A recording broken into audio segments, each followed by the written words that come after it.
Alright, what's up guys? Give me 1 second to make sure the stream is up and good and working, because I feel like it might not be. It's suspicious. I tried doing this exact same stream about 2 days ago and something went wrong because it didn't end up getting saved to YouTube, which is interesting. Oh, I got a notification on my phone that I am live. Okay. Sweet. Looks like we're all good.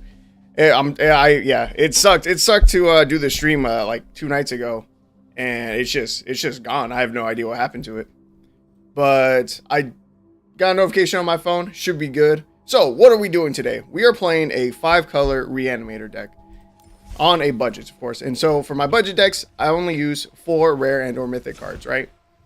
So let's see. Before we get into the deck that we're playing today, I want to go over what led to this deck. So, a couple weeks or months ago, when I was still streaming on Twitch, I've recently tried moving over to YouTube, and we'll be streaming here exclusively, right? So a couple weeks or months ago, whatever, I was playing against an opponent who's using this card, Serra's Emissary, which is 4 and 3 white for a 7/7 angel with flying that says, when it enters the battlefield, choose a card type. You and creatures you control have protection from the chosen card type. I was like, man, that's a really cool card. It's very expensive, though. So, my friend Rooker, who is also here on YouTube at Rooker MTG, he helped me throw together this Reanimator list so that we can try to get Serra's Emissary out a lot faster and cheaper, right? So what I decided to do for this deck was to use this same core, use the Orzhov core with, Reanimator spells like Late to Dinner and Unburial Rites, and we're just going to swap out the 4 rares / mythics for the deck. And so, like I said, I've already streamed with this, so I've played a lot of this 5-color Reanimator. And these are the rares that we're going to be starting with. And I think these are probably some of the better choices. Oh, Lord Xander is a maybe. But right, so early game, we're going to be trying to mill ourselves a bunch with cards like Stitcher Supplier, Mire Triton, Undead Butler.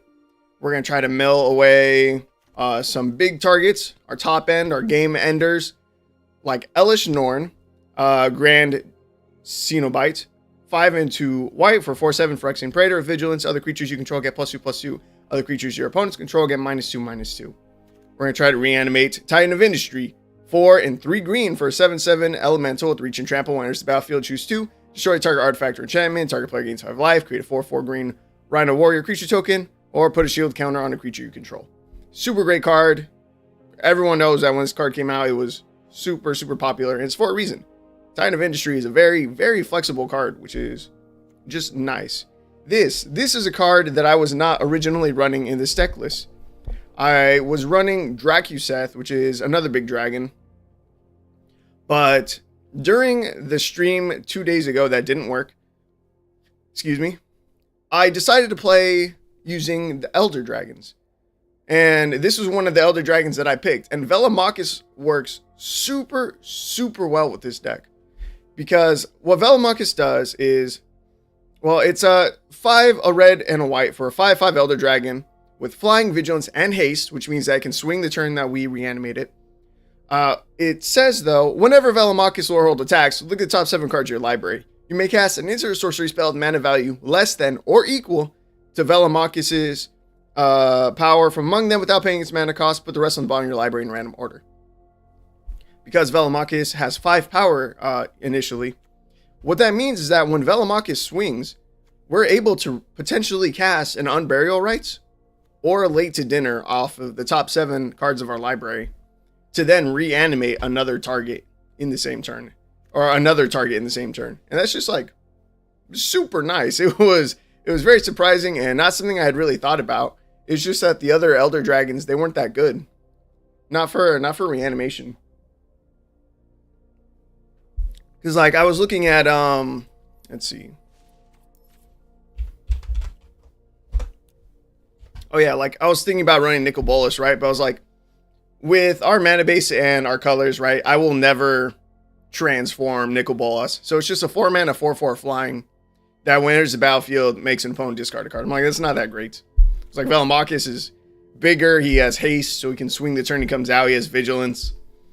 But then, dude, his ability triggering is so good. So good. And lastly, I have Lord Xander. Lord Xander is, I think, honestly, one of the weaker reanimation targets that we have in the deck. Probably the weakest, maybe. But what I like about him is that he has both an ETB and a death trigger. Because there's a lot of times that we reanimate a big spell, right? Or big creature, and our opponent, they go to kill it immediately, right? So Lord Xander is nice because we get some value from him dying as well. So Lord Xander, the Collector, he's 6/6, Vampire Demon Noble. When enters the battlefield, target opponent discards half the cards in their hand, rounded down. So that's cool. You know, slows down our opponent a little bit, potentially gets removal out of their hand, which is good. Whenever Lord Xander attacks, defending player mills half their library rounded down, which is just hilarious to see go off. And then when Lord Xander dies, target opponent sacrifices half the non-land permanents they control, rounded down. Yeah. And so those are the 4 rare / mythic reanimator targets. We still have 3 other creatures that we have in the deck that we want reanimated. And that is 2 copies of Dusk Mangler, who is one of the strongest reanimator targets, or reanimation targets that we have in the deck. He is 5 and 2 black for 5/4 horror. That says, as an additional cost to cast this spell, sacrifice a creature, discard a card, or pay 4 life. When Dusk Mangler enters the battlefield, each opponent sacrifices a creature, discards a card, and loses 4 life. There have been many games that I have cast Dusk Mangler. I've reanimated him like multiple times, and he just burns out our opponent. That 4 life on each ETB, it's really impactful. Like, it's crazy strong. And like, there's been games that I've gone against someone running a mono black deck, and the only thing they have on their board is like a Sheoldred. Dusk Mangler takes care of that, no problem. No problem. And then we have a single copy of Archfiend of Sorrows. Archfiend of Sorrows is a 4/5 flying. When it enters the battlefield, creatures your opponents control get -2/-2 until end of turn, so it's good against token decks. And he also has Unearth, which is really nice and has mattered in several games. So because he has Unearth, it means that we can return to the battlefield with haste, right? And then it just gets exiled at the beginning of the next end step, or if it would leave the battlefield. What's really nice about that is, again, it gets haste, so we can swing with it, and I have used that to win a game before. And even if we don't have a reanimation spell, like Unburial Rites, or Late to Dinner in hand, or Unburial Rites in the graveyard, we can get Archfiend back onto the field and get that ETB, which might be, you know, necessary or useful for keeping us alive. So that's yeah, those are all the reanimation targets we have. We're gonna start by playing off with this version of the deck, which I think is probably, I think it has some of the better reanimation targets that we, I don't know, have access to in the game. It's like, I tried playing some other things like, let's see, who are the other Praetors? Like Jin Gitaxias. I was playing Jin Gitaxias, right? When I first tried out 5-color, it wasn't that great. What makes Jin Gitaxias like really, really strong and powerful is the fact that it has flash. So that you can flash it in during your opponent's second main phase. And then, so that way, when your opponent goes to their end step, the game checks your hand size then, and only then, during your turn. And then you make your opponent discard their entire hand.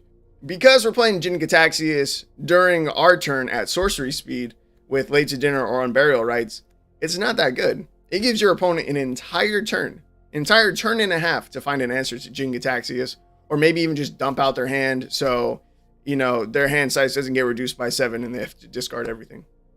So it's not that great. It's not for a reanimation target. And then there are some other big creatures that I tried playing around with. But I think Elesh, Norn, Archfiend of Sorrows, Dusk Mangler, Titan of Industry, Velomachus Lorehold, and Lord Xander. I think these are like the most ideal targets to hit. But we've gone and talked about this deck, I think, enough. Ooh, there was one thing I wanted to change to our deck before we hop into a match. And I will also, you know what, while we do this, I'm going to pull up our stats and take a look at the deck. See how we've done so far. But I did just join the 30th anniversary event, which means that we have these dope 5-color sleeves. And you see I got the sleeves from the Post Malone event as well. Well, this is perfect. We're playing 5-color deck. We now have these 5-color sleeves, and these lands are super awesome. So wait, let's see. I'm gonna swap out my lands real quick too. We're gonna make it match the card sleeves. While these ones are super dope, we're gonna go back to the stained glass ones. 9 of those, and then 13 swamps. Let's see this. There we go. And Yargle. I'm not gonna go with Yargle. I'm actually gonna go with Vorthos, just because I haven't used it yet. And let's see. I think. Do I want to go with the Goblin? I'm gonna go with the Goblin. Again, the stained glass. It just all fits together. Okay. Save and exits. And now we're gonna take a look at my untapped profile real quick. Let's see. Okay, we don't need to pay attention to that 5-color Reanimator, nor this one. This is the one that was using Elder Dragons. You can see that we went 8 and 11 using Elder Dragons. They're not as strong as what we're running with. With the deck that we are running, we are 36 and 11 currently. I technically did just change the deck right now, which will be reflected in our next match, because I swapped out Dracuseth, Maw of Flames, which was a 7/7 flying. Whenever it attacks, it deals 4 damage to any target and 3 damage to each of up to 2 other targets. And Dracuseth, it's fine. It's cool. It's nothing crazy though. I think Velomachus Lorehold is just, I think it's a better deck. I think it's a better dragon and reanimation target. Dracuseth wasn't bad. If it got to live a turn, that trigger was pretty nice. But so maybe we'll go back to it. Maybe not. But overall with the deck, we are 36 and 11 across 3 different versions of the deck. Version 1 was 1-1. So clearly I had just started and was figuring out the deck list still. Version 2, I removed Razaketh the Foul-Blooded for the Dracuseth, and we ended up going 7-0. Then I decided to make another change, which was to add Lord Xander and remove Jin-Gitaxias, and then we went, oh, not just 6-1. We went 28 and 10 with this version. Yeah. So pretty good stats overall for the deck. It's got a very good win rate. It looks like our biggest struggle probably mono red. Mono red can probably just beat us down before we're able to get our reanimation targets up. Okay, let's finally hop into a match. I lied to you. Let me check my my daily challenges. Cast 20 blue or black spells. Cast 20 black or red spells. So these are pretty much the same. I'm going to re-roll one of them. Let's try and get a 750 gold one, and we miss. Cast 20 blue or green spells. And that might be a little harder to cast. Okay. Historic play, 5-color Reanimator. Let's do this. I am excited. This is a really fun deck to play. And again, what's nice is that with the core that you have, you can play any creature in the game. Any creature you want to run, easy. Okay, opening hand is decent. We kind of need to hit 4 lands, and that's all we need to hit, really. We hit 4 lands, and we should be fine. We do need a white source, but we should be fine with this hand. We have Bone Shards, which is a phenomenal removal spell in the deck. And we have Mire Triton, which will start getting us a little bit of mill. We mill a white source. It always feels bad when that happens. It happens a lot, I'm not going to lie to you. There's definitely been several games that I've been playing, and I'm like, I could use another land or 2. I play like a Stitch of Supplier, mill 3 lands right off the top. I'm like, of course. Ooh, but it's fine, it's fine. Look at that. Ask and you shall receive. We just got a plains. So let's see. I could use a Bone Shards now to kill the Steel Overseer. I don't think I'm going to, though. I think I'm going to swing. I don't think they take the trade. If they do, we're fine with that. Yeah. We will... do I want to kill a Steel Overseer already? I'm going to hold it. So, we're already pretty much able to cast an Unburial Rites. I could discard an Unburial Rites to a Bone Shards, put this into the graveyard, and then we can cast it for flashback of 3 and a white. But we haven't milled very much. We have no reanimation targets in our graveyard yet. So, there's no rush. Now, what makes Bone Shards really good is that we can use it to discard a big creature, which is, you know, kind of necessary for a deck. So like this top deck that we got, it's an Undead Butler. If that had been like, I don't know, Velomachus, then we could just cast Bone Shards, discard the Velomachus to get it into our graveyard, and then next turn we cast it. But let's see. We're gonna start by playing out the Undead Butler. I probably kill one of these Steel Overseers before it gets too crazy. They have a Labyrinth of Scoffos, which is really bad. For 4 mana, they can tap, remove target attacking or blocking creature from combat. Yeah, not ideal. So we're going to Bone Shards here, and we're going to... Let me see, what do we mill? Ooh, we milled a Stitcher Supplier. So this is cool. So, Bone Shards has an additional cost to cast a spell. Sack a creature or discard a card. Now, I could discard an Unburial Rites, but I'm actually going to sack a creature here. And we'll target this Steel Overseer, I guess. We sack Undead Butler. When Undead Butler dies, you may exile it. When you do, return target creature card from your graveyard to your hand. For Undead Butler, the majority of the time that it dies, you do want to exile it, if you can. And what you want to do is grab a Stitcher Supplier or another Undead Butler, because now we can play Stitcher Supplier here, and we're going to mill another 3 cards, which helps us try and find a reanimation target, maybe like, I don't know, Elesh Norn. It's a pretty good one here. So, if we top deck a land, we can play Elesh Norn. If not, we will have to Bone Shards and Unburial Rites. Ooh, our opponent swings. We're gonna block with the Stitcher. Oh, ooh. Normally, I would block with Stitcher Supplier to mill more. I think I'm gonna say no blocks though, because we have the Elesh Norn in hand. Okay, I'm going to Bone Shards. We're going to discard a card. We're gonna destroy the Steel Overseer. We're gonna discard Unburial Rites. So next turn, we're guaranteed to cast it. I could destroy their Chief of the Foundry right now as well, but I don't think I want to. We'll say no attacks and we'll pass. Normally, I would want Stitcher Supplier to die, so we mill another 3. But we already have a target in the graveyard to reanimate, so I think we're fine. And Elesh Norn, oh, see, now I top deck a land. Elesh Norn is going to make our creatures into, 3/3 and a 4/3, so we're just going to cast Unburial Rites now, grab the Elesh Norn, and we swing. 4/3 and a 3/3, one with Death Touch. And our opponent just has a little 0/1 Chief of the Foundry. And they're tapped out. We're looking real good. Opponent played a Mirror Box last turn. Rooker, who I mentioned earlier in the stream, he loves to talk shit about Mirror Box. He does. He says that people run it all the time. Like, so many people run it. I don't know, I guess that he plays against. And it's not a good card. It's just not worth running. Oh man, we find a Titan of Industry. So, see, if our opponent had played a creature here, I would just Bone Shards and then discard our Titan of Industry to then reanimate it. And technically, I could kill like our own Stitcher Supplier to get a Titan of Industry on the field. I don't know if it's worth doing that, because we're already threatening lethal on board. It would be disrespectful. And funny. Let's see. They're playing colorless. They have 6. They'll have 7 mana next turn. Can't cast Ulamog. I'm gonna go for it. We're here to have fun. We're gonna discard Bone Shards. We're gonna kill our own Stitcher Supplier. Discard Titan of Industry. We're gonna mill another 3. We mill an Unburial Rites, which is phenomenal. We cast that. Select Titan of Industry.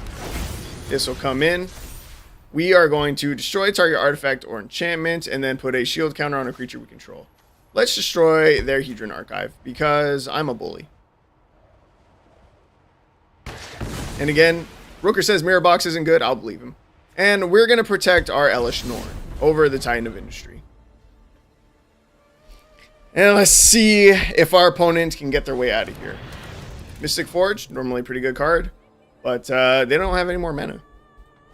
So I don't think they can pop off with it. And they're in their second main. They're going to pass back. Come on. Come on, pass it back.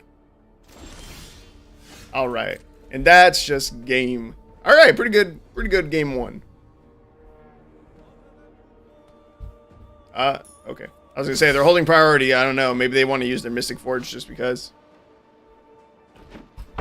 And that's game. Easy. All right, so that was a really good match to show just how capable the deck is. You know, we got pretty lucky milling the Elesh Norn pretty early.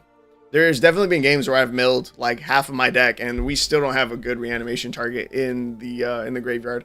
Feels bad, but like I've definitely used Unburial Rites to bring back like a Stitcher Supplier just to mill more. Like, yeah, sometimes you get unlucky. I mean, that's true with every deck, you know. Sometimes you flood out with mana, sometimes you don't have enough. Sometimes, I don't know, maybe you're combo deck and you just don't find that combo piece. Yeah. All right, it's fine. That was a good game one. Good game one. Oh, if you guys are wondering about what I'm wearing, because it looks a little weird. This is actually a penguin onesie because tomorrow is Halloween. And I decided to wear it now because I don't expect that I'll be streaming tomorrow. Maybe in the morning. I don't typically do morning streams. Oof. This hand would have been very solid if we had a single black source, but we're going to have to mulligan. This will work. We'll throw away a Dusk Mangler and we're chilling. Turn 1, no play. Turn 2, Undead Butler, which is good. And again, if we find a white source for late to dinner, straight chilling. Esper Sentinel. Okay. There it is. There's a white source. On turn 3, am I doing anything? Turn 3, I could Undead Butler and Bone Shards in the same turn. So I'm going to play Scoured Barrens now. Ooh, I could Bone Shards right now. They might buff their Esper Sentinel. I'm not entirely sure what kind of deck they're running. That's bad. Oh no, that's fine. Okay. Let's see. 2/2 Lifelink Menace. Spells you cast a targeted creature. Costs 2 less to cast. That's perfectly fine. Ooh, I can Shambling Ghast and Undead Butler here. I'm going to go with this line of play. Because Shambling Ghast, if it dies, could find us the last... Alright, so Shambling Ghast, if it dies, we can use it to create a treasure, which gets us our last mana that we need. Oh, no. I need it to Bone Shards. I need a Bone Shard something, so that we can discard our Dusk Mangler. We're fine. We'll be okay. Yeah. Yeah, I forgot that we do kind of need to discard the Dusk Mangler before we can reanimate it. Killing Esper Sentinel would be good. See, this is an opponent where I think Lord Xander would be really good. Our opponent still has 5 cards in hand. With Esper Sentinel, they're going to be drawing more off of us. Unless I kill it. Ooh, what was that? Silver Quill Command. Choose 2. Target creature gets +3/+3 and gains flying until end of turn, which is one of the options they chose. Then return target creature card mana value 2 or less from your graveyard to the battlefield. Target player draws a card, loses 1 life. Target opponent sacks a creature. Okay, cool card, cool card. So let's see. We're going to play Stitcher Supplier this turn. We're gonna kill, I think an Esper Sentinel. So first we're going to go to combat. We're going to swing both of our creatures. It is unlikely that they block. They don't. So we're going to Bone Shards here. We're going to sack a creature, and we're going to destroy an Esper Sentinel. We're going to sack Shambling Ghast. Oh, man. As much as I want to create this treasure, I think I need to destroy the other Esper Sentinel. Ooh, I can pay for one of them, which is nice. Yeah. I really wanted to make that treasure, but Esper Sentinel, 2 of them on the field that's a bit much. We can reanimate Titan of Industry if we top deck a land. So that'll be decent. We're going to have to take 2 here. This is a cool card, though. Killian. I bought all the Strixhaven Precon Commander decks when they came out, and they're all really good. They're all very powerful. I can't remember if he's in there. He probably is, though. And that with a Silver Quill Command is, like, really good. He might be a really fun commander to make. Or to utilize for, like, Historic Brawl or something. Okay, so we missed the land drop. Feels bad. We're going to Undead Butler here. Watch, I'm going to mill some land. I guarantee it. Mill 2 more lands. No attacks. We're just going to end the turn. We have Velomachus and Titan of Industry in our graveyard, though. If we can just find 1 more mana, we're good. But I didn't want to let our opponent draw 2 more cards off of us reanimating. At least, minimum 2 more cards. So, it's fine. We play the slow game. We're down to 13, and we know that they can give that creature +3/+3, or another creature +3/+3. So they could hit us for 5 in the air. Kambul. Whenever an opponent casts a non-creature spell, that player loses 2 life and gain 2 life. And Luminarch Aspirant. Okay. We're in a decent spot still.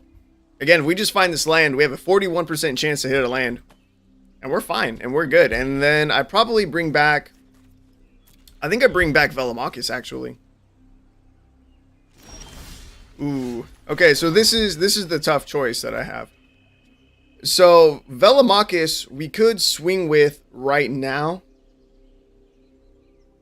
Which could find an Unburial Rites or Late to Dinner.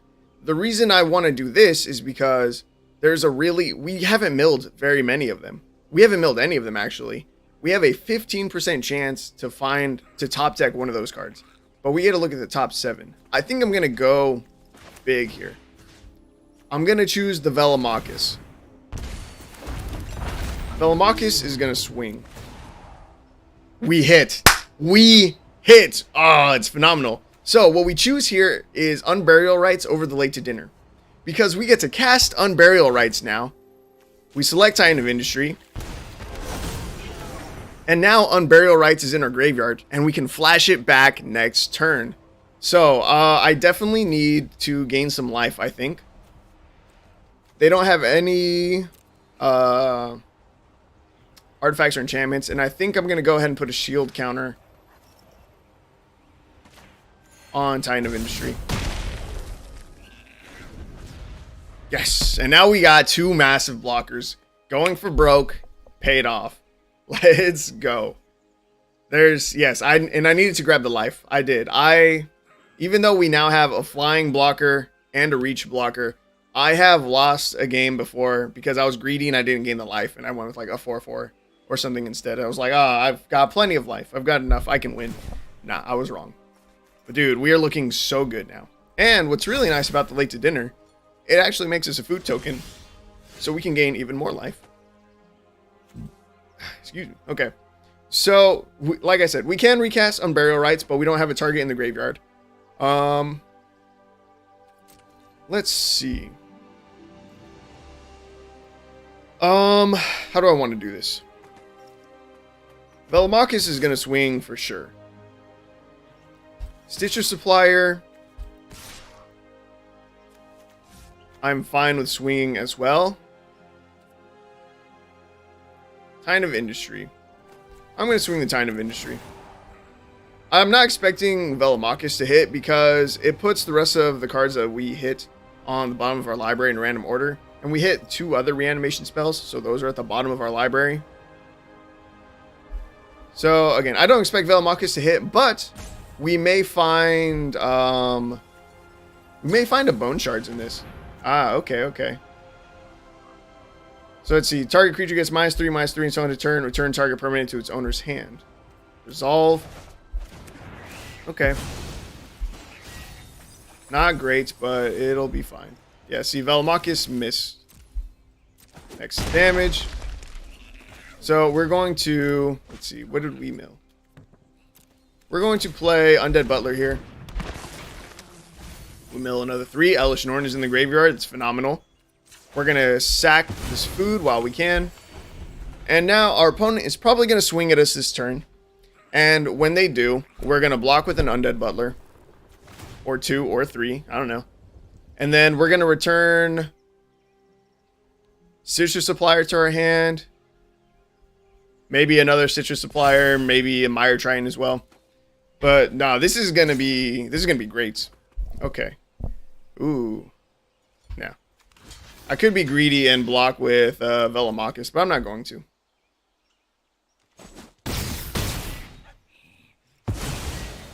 Okay. So, let's see. We'll take the action. We'll grab Stitcher Supplier. We'll take this action as well. Grabbing Mire Triton because when it enters the battlefield, we mill 2 and gain 2 life. We're sitting at 17, so like we're chilling, but just to be safe. And we pick up a land drop, so we can actually play Stitcher Supplier. So I'm going to start by playing Stitcher Supplier. Our opponent has a lot of mana up. I don't know if they have counter spells in their deck. I don't feel like that's the theme of their deck, but they could. Alright, so we're going to recast, or we're going to flashback Unburial Rites, targeting Elesh Norn. We take 2, our opponent gains 2. So, can they counter the Unburial Rites? If so, that's really bad for us.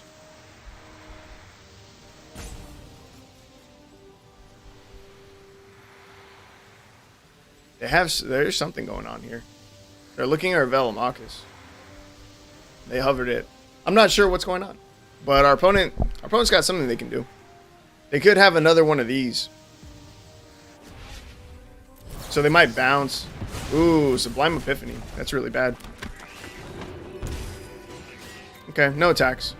This is real bad for us. We need to mill another... We need to mill another Unburial Rites. We have 28 cards left in our library. 3 of those are Unburial Rites. Stitcher Supplier is going to swing, or Stitcher Supplier is going to block. Let's see, if I block here and here, that blocks 7 damage, which is better than blocking the Duelist. Come on, we need Elesh Norn. Stitcher Supplier, and I was wrong. Our opponent, they did, let's see, we'll take action. Return Stitcher Supplier to our hand. I was wrong, our opponent did have counter spells because they suck. We got an Archfiend of Sorrows, which is almost as good as Elesh Norn. I have the Ebon Legion. I think that gets a counter. It does. It sucks. Find another land, which is cool because we can almost hard cast the Dusk Mangler. We need 5 mana to unearth this, so I can Stitcher Supplier once here. I don't know if it's enough for us to win. Ooh, Unburial Rites. Okay, so no, we definitely rip the Unburial Rites and we grab Elesh Norn. It's still really close. We might die. If our opponent has another counterspell, I'm going to be pissed. Alright, we clear out half their board, which is really good. They get to draw 2, which feels bad, though. Man, we were in such a good spot earlier. Now our opponent has 4 cards in hand. It's sketchy. Sketchy at best. Come on. Come on. Our opponent scoops! Our opponent scoops. We were down to 8, my guy. And your hand is just dead. You got 4 cards in hand and it's just nothing. I'll take it. I will take that 100%. Elesh Norn. That's how good it is. That's why it's one of the best reanimation targets. There it is. That shit won us the game. That was good. That was good. And I liked our opponent's deck. Even though I'm not a counterspell player, and it never feels good to have your stuff countered, right? But I liked what their deck was doing. It was cool. It was interesting. That one creature where it costs 2 less to cast a spell that targets a creature. I can't remember if it was a creature you control or just a creature. Like that was really cool. I liked that. Okay. All right. Game number 3.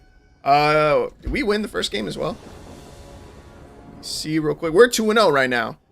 After we have removed Dracuseth and added Velomachus. And I think game 1 we already saw that. Velomachus, it can really pay off to be running that card. So here we have a Late to Dinner. We have 3 Swamps. We have a Shambling Ghast into Deadly Dispute combo, which is really nice. Oof. We don't have much else going on though. It's fine. I'm going to Deadly Dispute now. We're going to sack our Shambling Ghast. We're going to create 2 treasure tokens and draw 2. I kind of want to cast another Shambling Ghast. So I'm going to. We only need 1 treasure to use as a white source. But like I said when we were playing last match, sometimes you get unlucky. This is way too much mana. We're definitely flooding out. We're going to exile Swamp. That's perfectly fine. Mire Triton. That's good. It's a good hit. Hopefully we mill something good. Citrus Supplier and Bone Shards. Not great. We'll swing the Shambling Ghast here. They probably don't block and just take the one. That's fine. Yeah. An Undead Butler would be nice to find. Or, again, just... Oh, yeah. We kind of just need to top deck some mill. Yeah. That's pretty much all we can do. 5 mana. Next turn. Yeah. Oh, my God. Are they destroying? Oh, no. Okay. I thought this could target artifacts. I was like, are they going to destroy our treasure? That'd be so rude. Stitcher Supplier. Phenomenal. Come on. Dig deep. Dusk Mangler. And an Unburial Rites. So we can just cast the Dusk Mangler. And you start with... I start with the Late to Dinner. Because our opponent is playing stuff that messes with our hand. So you want to play the one in hand first. And Dusk Mangler's coming back. Auto pay. Now our opponent has to sack a creature, discard a card, and they'll take 4 damage here. So that's pretty nice. And we're definitely going to swing with Mire Triton and Shambling Ghast. I don't know if they'll block, but either way, they're going to take more damage. And if Dusk Mangler happens to die, we can just bring it back with Unburial Rites next turn. Alright, we're in a pretty good spot here. Again, I don't think our opponent's going to swing at us, but if they do, we block with Stitcher Supplier. And that just, allows us to mill more. Each player chooses any number of creatures they control with total power 4 or less, then sacrifices all other creatures they control. So I guess we can save our board except for Dusk Mangler, which, I mean, is fine. Part of me wants Stitcher Supplier to die. I do. Wait, did that say exile? No, sacrifices. Oh, I don't have a white source. Ooh, that was bad. See, so I should have actually let my board die.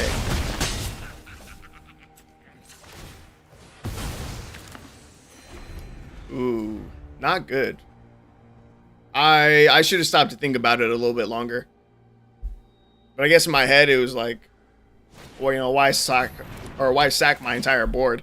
But it would have been the right choice, because I would much rather have had either of these cards die than Mire Triton.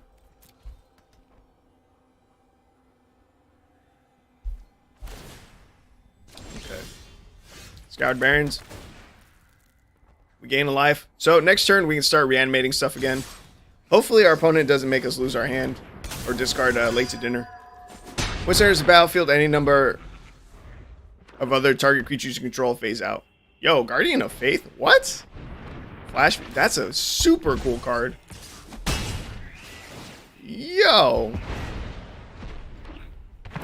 Dude, phasing out is super powerful. That's awesome. Okay. Again, here we cast Late to Dinner. We have a lot of mana now. Cast Dusk Mangler again. So opponent's going to have to sack one of their 2 creatures. They're going to have to discard one of the 2 cards they have in hand. And they're going to take another 4, going down to 9. And we're going to sack this food, just because we can. And we'll swing Shambling Ghast and Stitcher Supplier. Again, I'm fine with either of them dying. Stitcher Supplier is the one that we prefer that dies, actually. So thank you, opponent. We mill another 3. We find another Dusk Mangler to reanimate. If our opponent doesn't play another creature, they die. Ooh, actually, their teleportation circle is going to bounce their Gary. Ooh, opponent's down to 1 off of that Feed the Swarm, though. Yeah, dude. Yo, that was really ballsy to try to do. I don't think they were paying too much attention to the fact that Dusk Mangler is a 7-drop. Maybe they were, maybe they weren't, but yeah, Dusk Mangler is really rough to destroy with the Feed the Swarm. But this is what I'm talking about, dude. Dusk Mangler is the only card that we have reanimated this game. And it's just going to win the game right now on this ETB. Opponent has to sack a creature. They have nothing left to discard. And they just take 4. And that's game. Dusk Mangler. Run it in the core of the deck. Do not swap it out. It is too good. It's too good. This is what I'm talking about. It's phenomenal. I'm sure it was Rooker who introduced me to that card. And was the one, when we were building this deck, who recommended it, and it's just wicked good. Find an uncommon wild card, which is phenomenal, and a rare. which is meh. If you guys don't know, I have like a lot of rare wild cards because we're a budget player. I struggle to keep my hands on uncommons though. You can see I have 18 common wild cards, I have 2 uncommon, then I have 147 rare wild cards, and then 41 mythics. Like I have I have a lot. But yeah, again, I struggle real hard to keep my hand on some uncommons. They're really good. There's a lot of really good uncommon cards.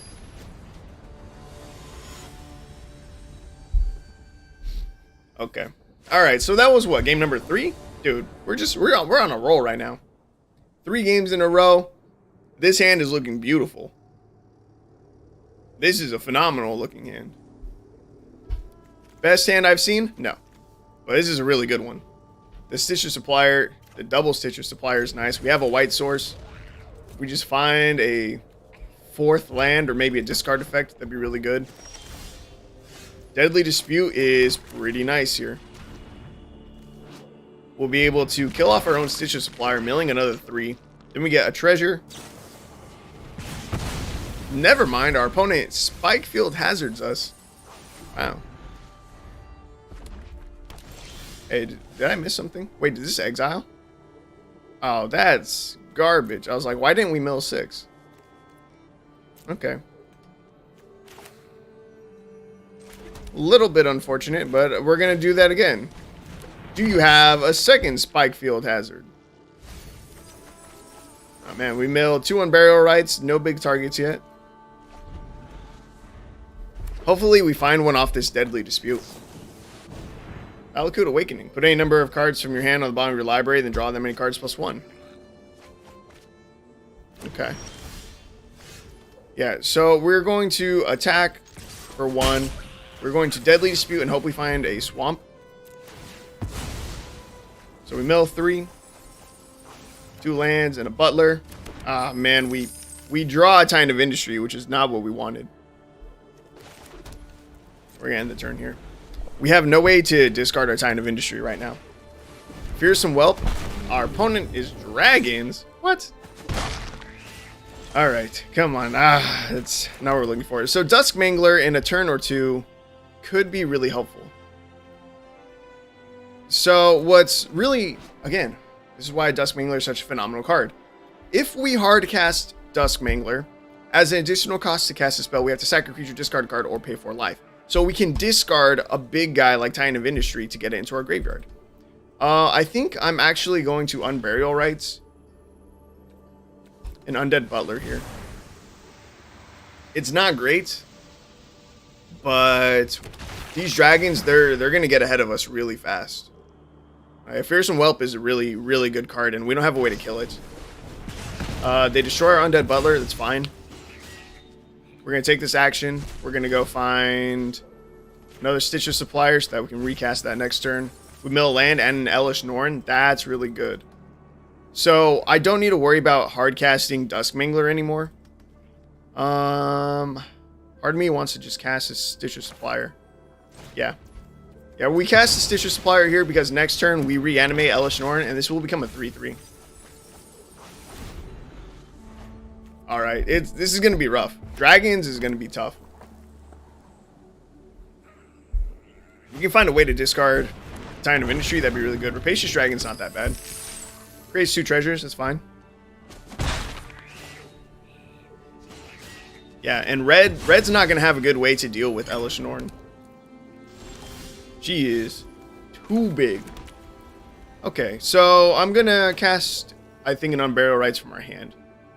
For the full 5. Actually, do I want to cast a Shambling Ghast this turn? Like, I might as well, right? It'll also become a 3/3. So never mind, I lied. We're gonna flashback this one. And we select Elesh Norn here. Their Fearsome Whelp dies, which is really good. And Rapacious Dragon goes down to a 1/1. So it's not at all threatening. It may be chump blocks or Stitcher Supplier here. Or they just take 3, which is also fine. Again, this is gonna be... Elesh Norn's pretty hard for them to beat. If they're running mono red dragons though, they might have what is it? It's like Dragon's Fire or something. Our opponent scoots to the Elesh Norn.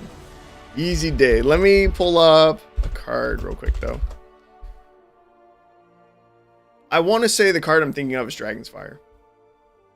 Yes, okay. So this is Scryfall. I use Scryfall a lot to look up cards. Dragon's Fire, 1 in a red for an instant. As an additional cost to cast a spell, you may reveal a dragon card from your hand or choose a dragon you control. Dragon's Fire deals 3 damage to target creature or planeswalker. If you revealed a dragon card or chose a dragon as you cast a spell, Dragon's Fire deals damage equal to the power of that card or creature instead. So, Dragon's Fire and then a really big dragon would have been pretty much the only way that they can deal with Elesh Norn.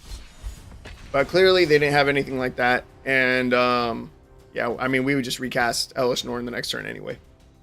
So, that was good. We got lucky that they didn't have anything like super crazy to play off of their, they didn't have anything crazy to play from their Fearsome Whelp's cost reduction. Ooh. This is interesting. So, what we just saw a little bit last game was that it's not great to have these in our hand. Because we only have a few options to discard. It's really Bone Shards is the main way that we discard cards. Again, Dusk Mangler can do it, but it's not until we hard cast him. And that's at 7 mana, which is really far away. I think I want a mulligan. Even though the first 5 cards look really good, I think I want a mulligan here. Alright, it worked out fine. Yeah, this is definitely a better hand, and we can even toss back the Archfiend of Sorrows. Alright, it was good. We did not get punished for mulliganing. So that's good. We are on the play. Let's see. I'll go Stitcher Supplier. I don't think it really matters which one I cast first. Oh, we already mill Velomachus, so that's pretty sick. That's good. The sooner we get Velomachus out, the better. Because like we saw last game, it's better to play him early and while we have as many Lake to Dinners and Unburial Rites in our graveyard. We have 1 Unburial Rites, or as many in our deck still. Let's see. I'm gonna swing here. If our opponent's probably gonna block one of them, and I'm fine with whichever way they block. If we mill more, that's perfectly fine. Oh, dude, our mills are fire right now. We milled a Titan of Industry and an Unburial Rites. Because we milled that Unburial Rites, we can flash it back next turn, because we'll have 4 mana. It was likely that we were going to be able to cast this one from our hand anyway, because we were going to swing with Shambling Ghast. They probably block. Maybe. They maybe block and give us a treasure. But it's fine. We just flash this back.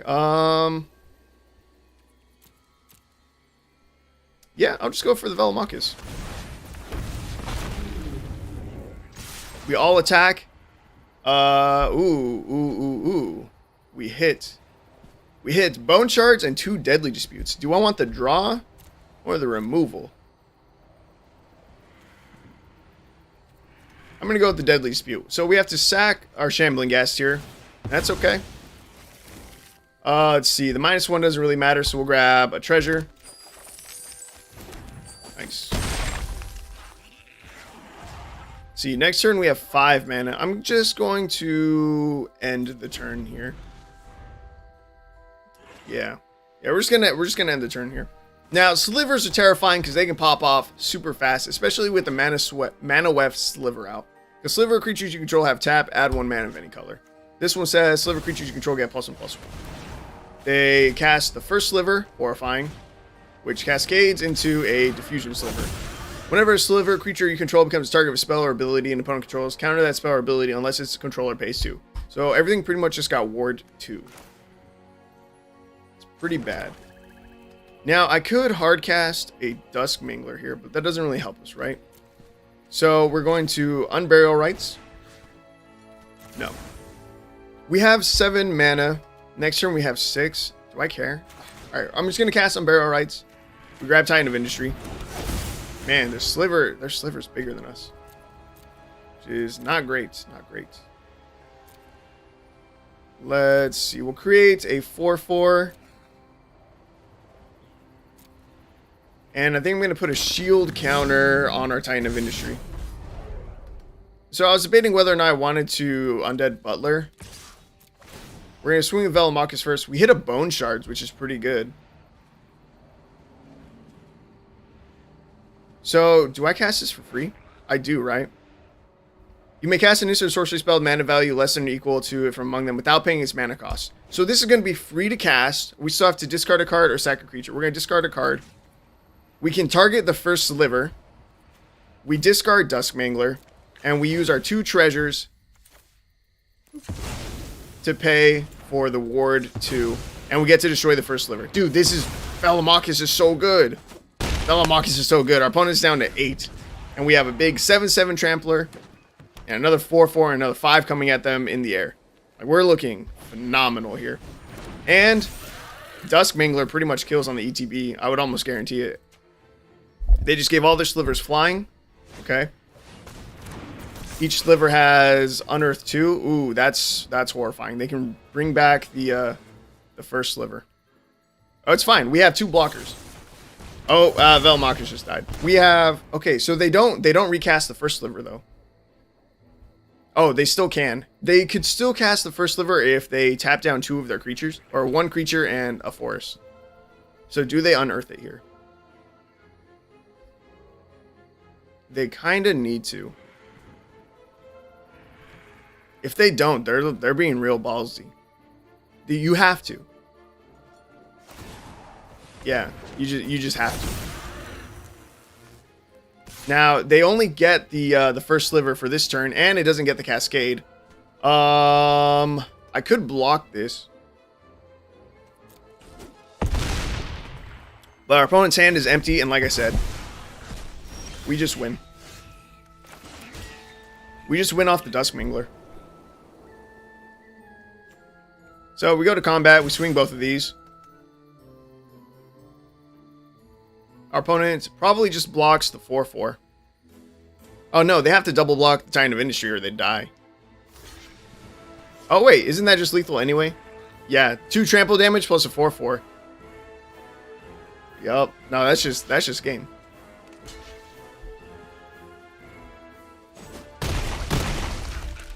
Wait, am I bad at math? Why am I bad at math? Doesn't matter. don't mind me. Math is hard. All right, but like I said, on the Dusk Mangler cast, we just win. Opponent has to sack another sliver, they discard a card, and they lose 4 life because Dusk Mangler is too good. The burning our opponent for 4 is just, it's so good. It's so powerful. That was good. I'm glad we got to beat slivers. I do not care for slivers.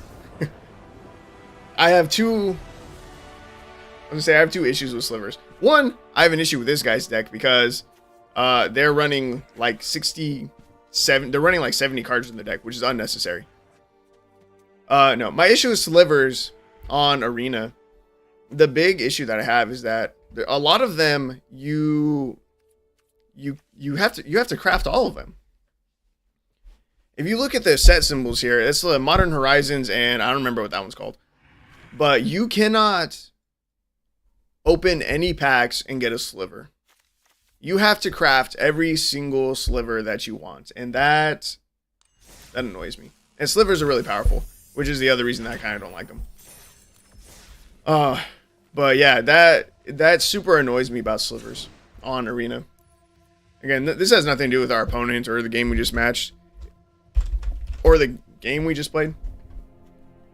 But like, these are the only slivers that I own, and I use so many wild cards just to craft these. Excuse me, Jesus. It was for a special event I was doing with some friends. But yeah, you look at all these set symbols, like, or actually, let's see. If I go here, I don't remember what that other symbol is. Jumpstart. Historic Horizons. Jumpstart. And then Modern Horizons. Yeah, those are like the only 2 sets. And now that I look, they are literally the only 2 sets that have slivers. And that sucks, because when you go to the store, those are not packs that you can buy. You cannot open any slivers. They can only be crafted now. And that annoys me even more. than Mystical Archive. I hate Mystical Archive. It is cancer. Mystical Archive. Cool artwork, right? The cards look dope. My issue with it is the fact that they messed with rarities. So, like, okay, so for my decks, right, I only use 4 rare / mythic cards total. A card like Faithless Looting is normally a common card, and it is a great card. There is only the rare version of Faithless Looting on Arena.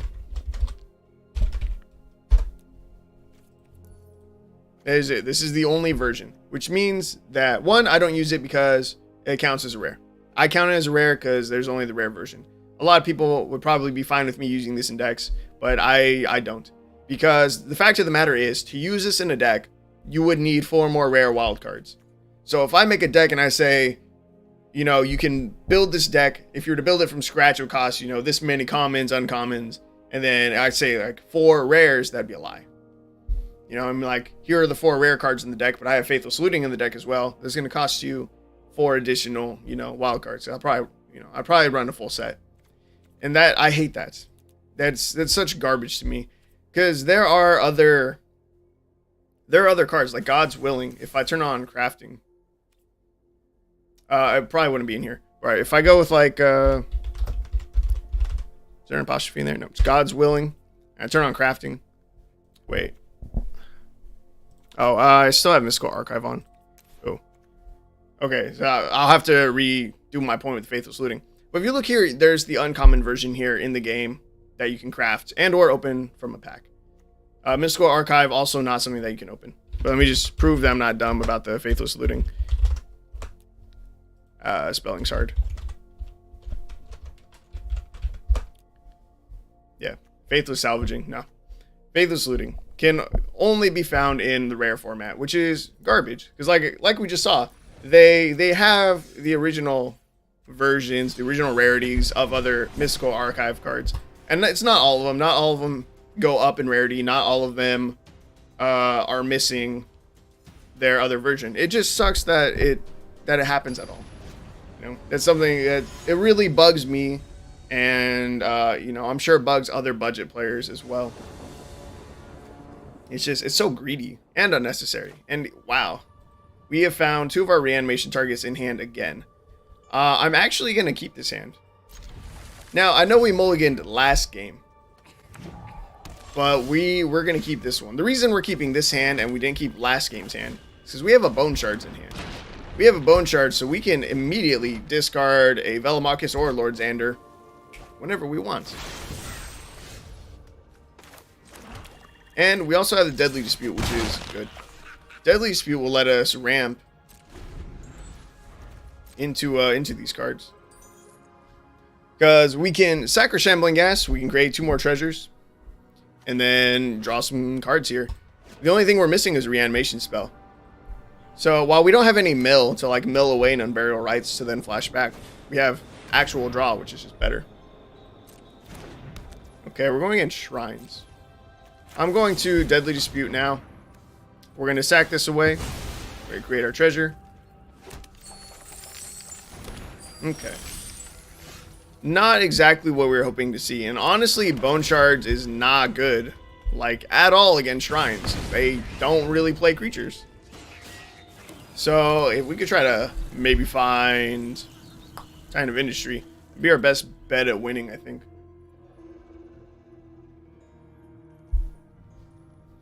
Okay. Now, they have something foretold. My mind always jumps to Doomscar. They play Goshentai. That is perfect. That is very good for us. Alright, so let's see. I'm going to go ahead and play Plains here.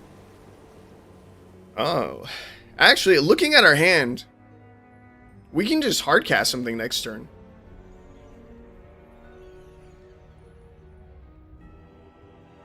Because we have 2 treasures, next turn we could just hardcast Velomachus or Lord Xander.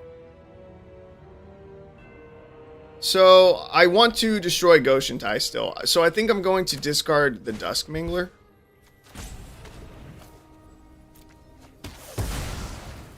And then, yeah. Yeah, next turn we just play out a swamp, and I think I'm going to play out Lord Xander.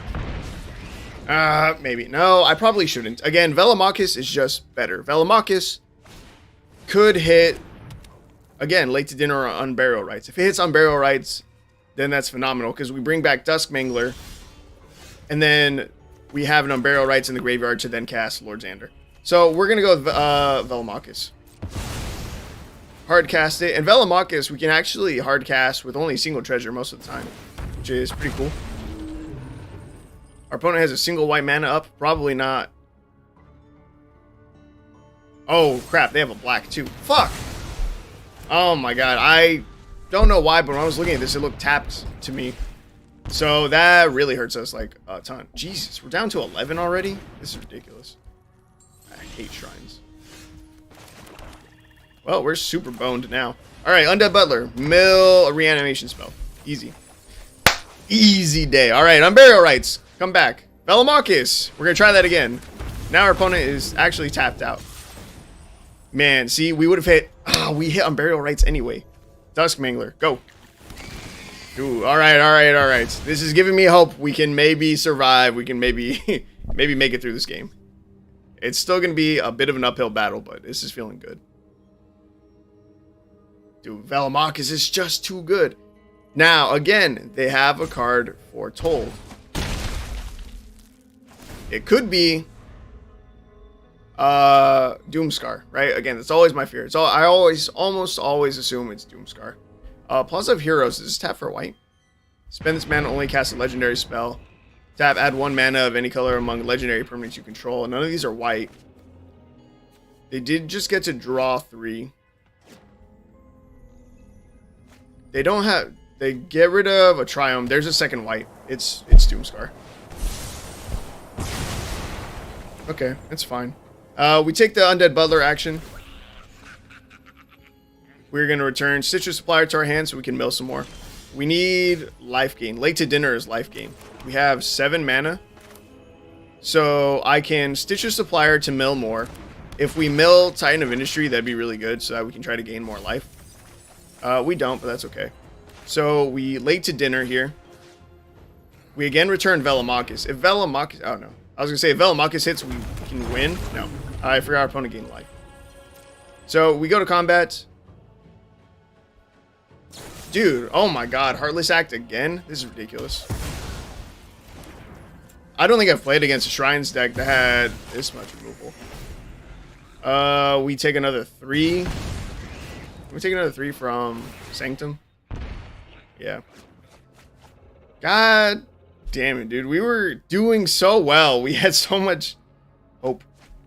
That's ridiculous, though, dude. The double Heartless Act really, really hurts. Not that the Doomscar didn't, but that is ridiculous. So, you know, maybe Lord Xander would have been the right move. See, if I play Lord Xander now, though, we don't win the game. Or we don't survive our next turn. And whatever. We're going to discard a card, destroying our own Stitcher Supplier. Yep. I'm just going to reanimate Lord Xander, and then we lose the game. Just for fun.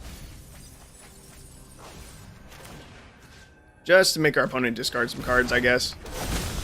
Again, we don't win. Lord Xander, though, would have been... Oh my god. See, I'm dumb. We had the answer in our hand. Lord Xander, if this had been dying instead of Velomachus, our opponent would have been sacking off their things. In fact, I can Bone Shards here.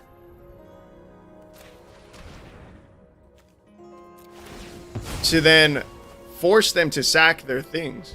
They have to sack 2 of their enchantments here.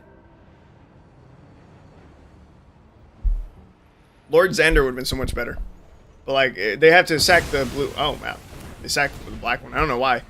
Okay, that's fine. This is a decent learning point. So now I know if I ever go against Shrines... Like, I really wanted Titan of Industry, right?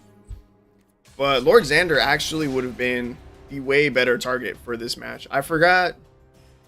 I don't know. Lord Xander is the card that I've reanimated the least amount of times. I swear I just see it less than the other reanimation targets while playing. Opening hand, fire.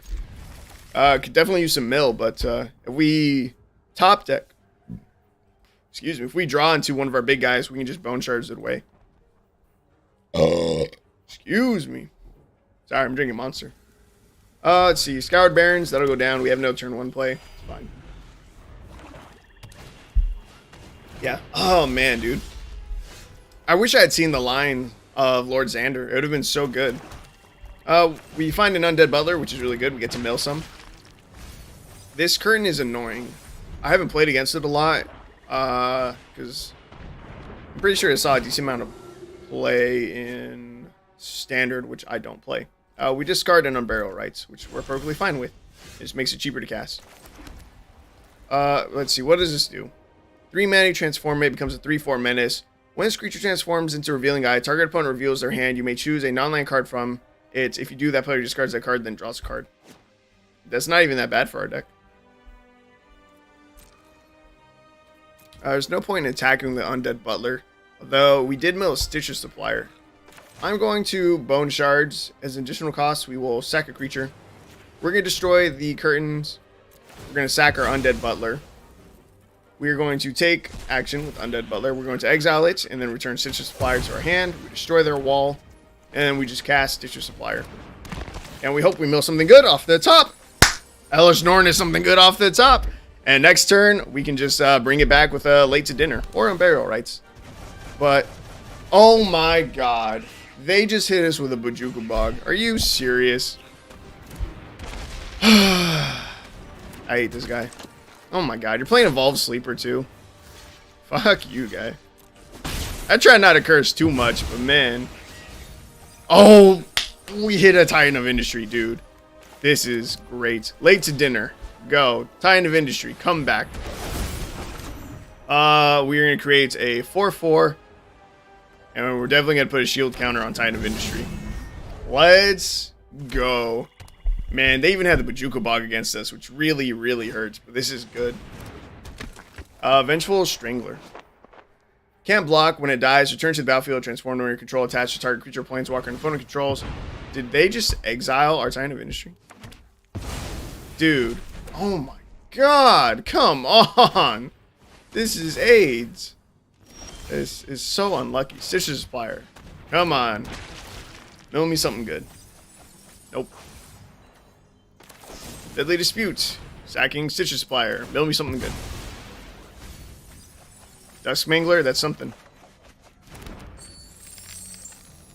Alright, we need the treasure to cast the Unburial Rites next turn. And we are going to swing the 4/4. This only deals 1 damage to me every turn, right? I think your upkeep enchanted permanents, controller sacks a non-land permanent, then that player loses 1 life. Oh.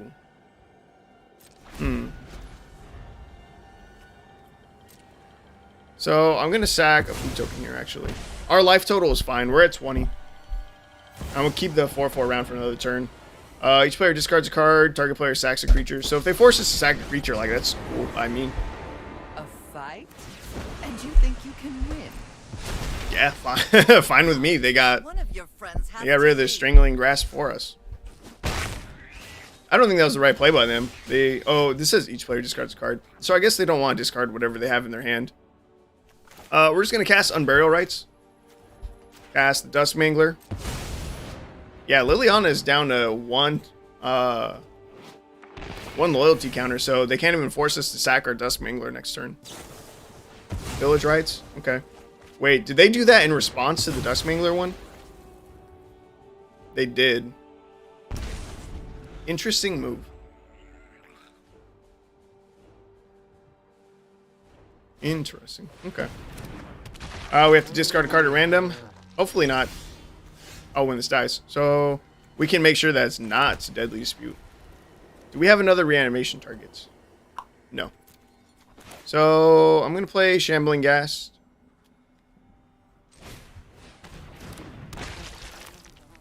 Ooh, okay. So I can Deadly Dispute here. We kill off our Shambling Ghast, which we now use to kill the cat. Which will now force us to discard Archfiend of Sorrows, which we are fine with. Find a Velomachus, which is decent. And we can kill Liliana. Yeah. We're gonna go face. They didn't plus. Did they not plus Liliana during their turn? Probably not, right? Yeah, and they still haven't plus Liliana. That's interesting. If they do, then I was gonna say then we just discard Velomachus. Can I win from here? Probably, right? This can't block. Archfiend of Sorrows is just lethal. Velomachus is also just lethal. Potentially. They have... Wait, oh, no. I just went to combat. Oh my god, I'm so dumb.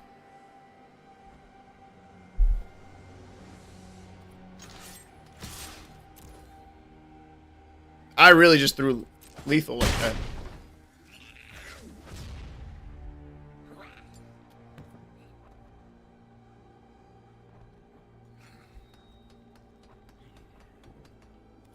I guess I end the turn. That was not good. Invoke Despair. Target opponent sacks a creature. If they can't, they lose 2 life and draw a card. Then repeat this process for enchantment and planeswalker. Okay, that's fine. I didn't think we were going to lose because of my misplay, but yeah, we definitely could have won already. If that was the last card they had in hand, each player discards a card, resolve. We discard Velomachus. They're going to swing in for another 2, so we don't lose the game. But, man, we really could have gotten punished. It's really easy to lose a game. But we're going to win with Dusk Mangler. We'll just win on the ETB. Yeah, discard a card, just like we did. Soul Shatter. And that's game. I should have won last turn. I did risk throwing the game, but it's fine. We're in a pretty dominant spot. So that was good. That was good. The beginning was a little sketchy with that Bajuka Bog. That was pretty frightening. Mastery Tree. The Mastery Tree is finally complete. Nice. Very nice. Full art, Shivan Devastator. Cool beans. I haven't used this card. Don't know if I ever will. The only thing I really cared about here was getting the card sleeves. I am a slut for card sleeves. I am. I love them. When this season started, oh man. I used a lot of gems on cosmetics and stuff. Like, let's see. I mean, you see that I have like Vorthos and stuff, right? I picked up all the avatars. You know, we got Timmy, Johnny, Spike, Vorthos. I picked up all of these. Card sleeves. I feel like there's some card sleeves that I got as well. Oh yeah, all of their card sleeves too. And did I buy a pet? Oh, I think I got the Jailer. We're still going to stick with the Goblin, even though Halloween is tomorrow. We'll go with the Jailer. Or we'll still stick with the Goblin. Yeah, it hurt. It hurts. I really like sleeves. And again, I have all the stained glass sleeves because they're just so nice. Oh, lands. Lands hurt me a lot too. I am also a slut for full art lands. I am. Part of me really wants to start collecting lands. You know, I've had friends who are collectors. Like, I had this one dude. Oh my god. So, I used to be in the Navy, right? I had this one dude who was on my ship. And he played Magic. But he was a collector. He would get one of every card from a set, right? He would collect entire sets. But he was insane.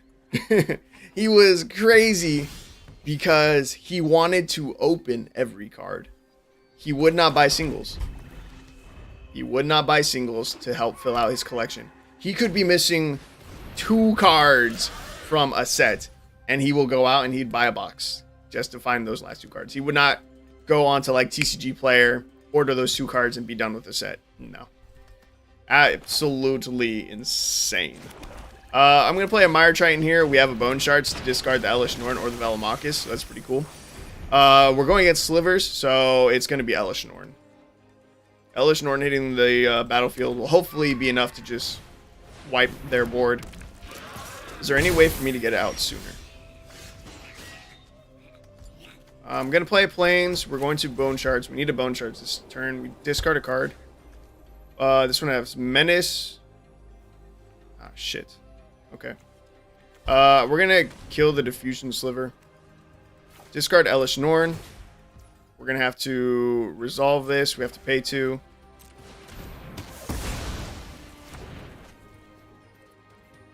Sure, we'll swing with Mire Triton because why not? Yeah, I didn't think they would want to block. Okay, and then next turn we late to dinner. Turn 4, Elesh Norn against Slivers. Pretty good.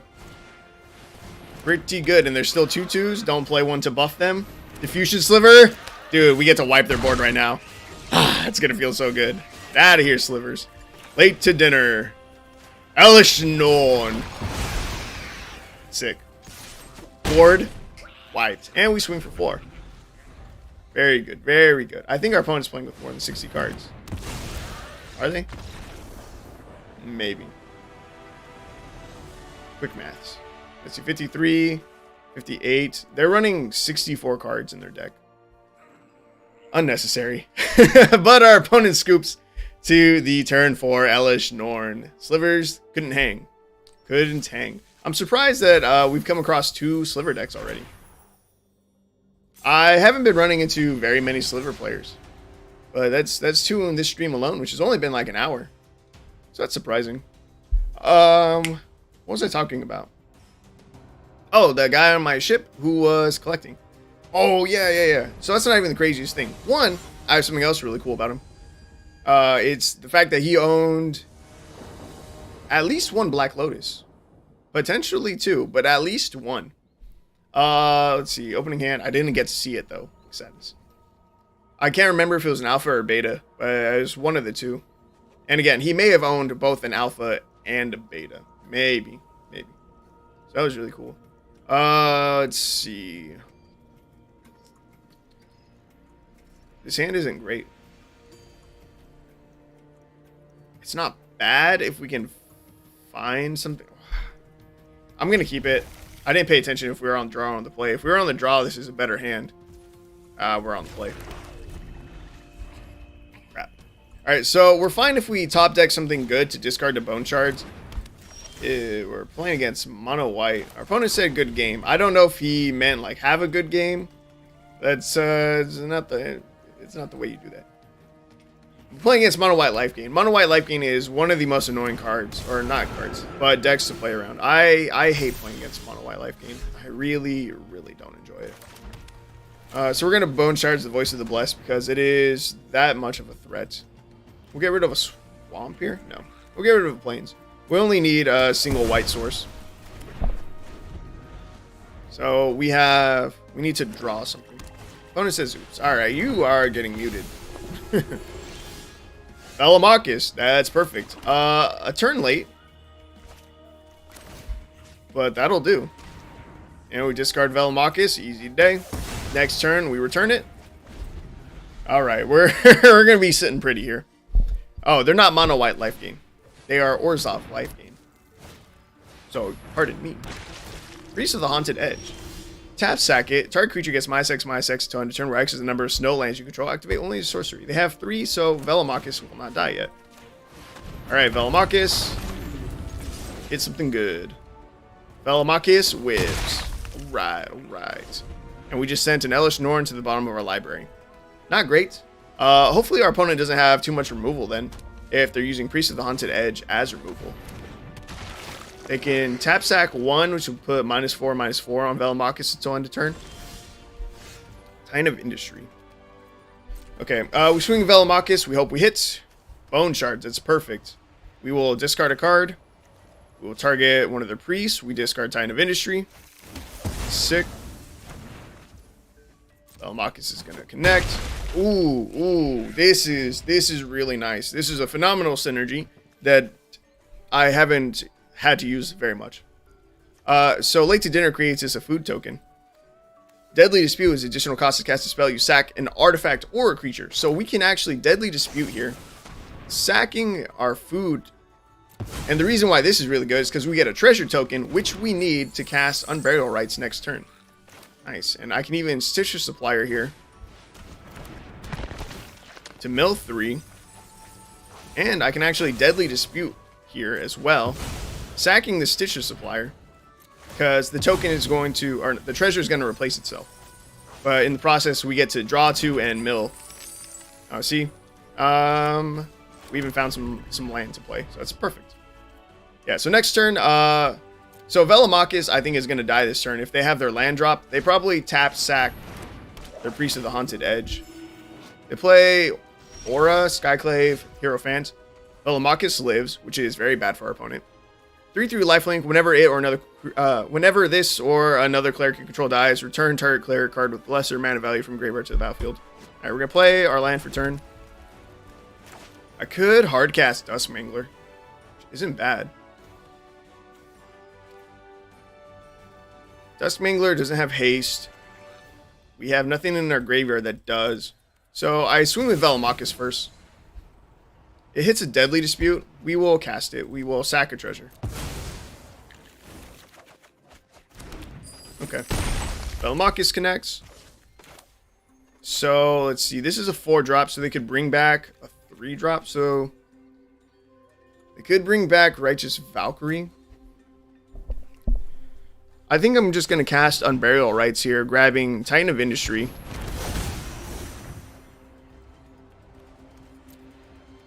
We could destroy one of their enchantments.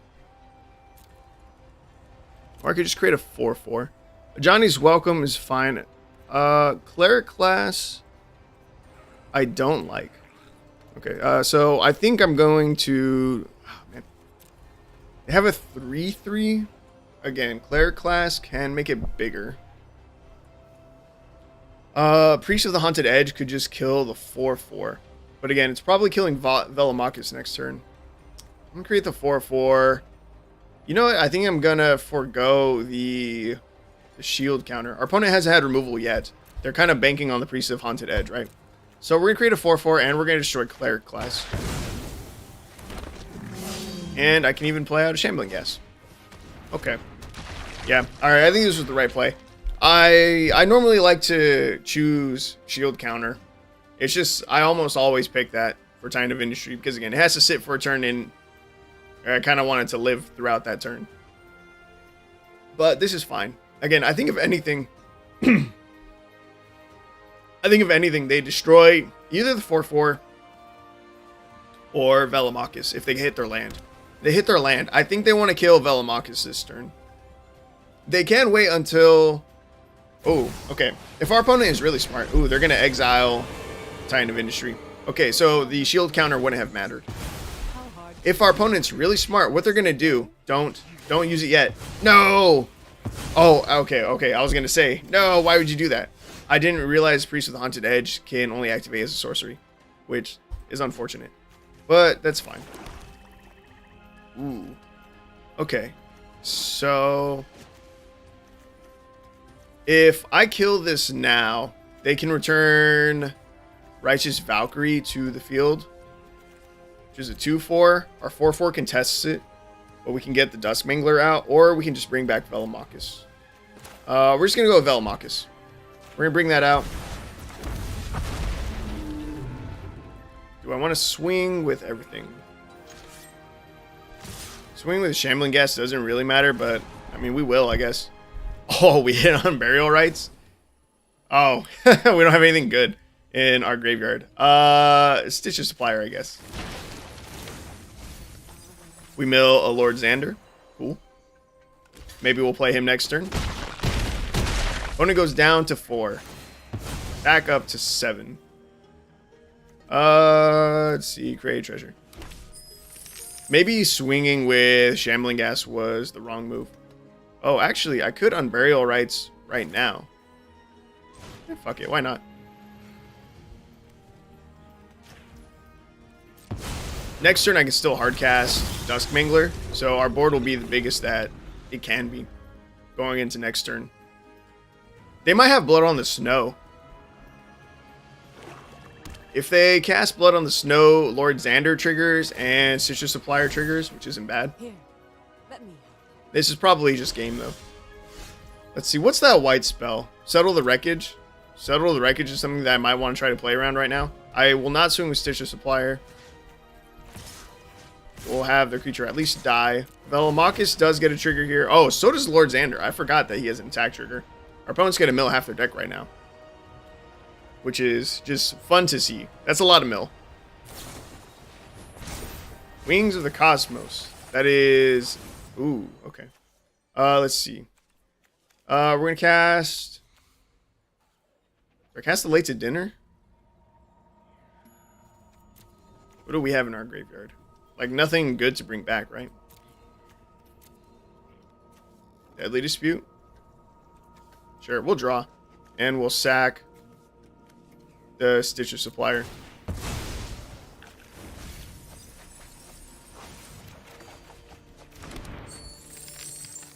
Yeah, I don't know. That's fine. Opponent's going to gain 4 life here.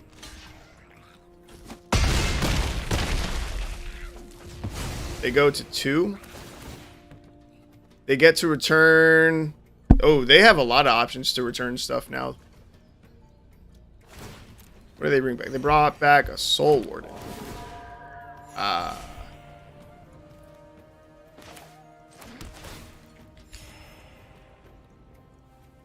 much mana do we have? A lot. I can Bone Shards. We will discard a card. We're going to destroy... Oh, wait. Do I want to destroy Kaya? Exile target non-land permanent. I can destroy Kaya or the Soul Warden here. You know what? Let me Undead Butler first.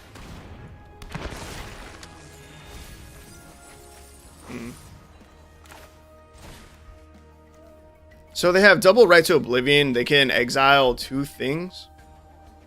Now we're going to discard a card. We need to get rid of Kaya. We can't have them exiling 3 things. It's too many.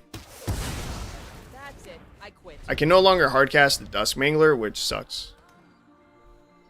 Ah, man, our opponent's going to get to hang on.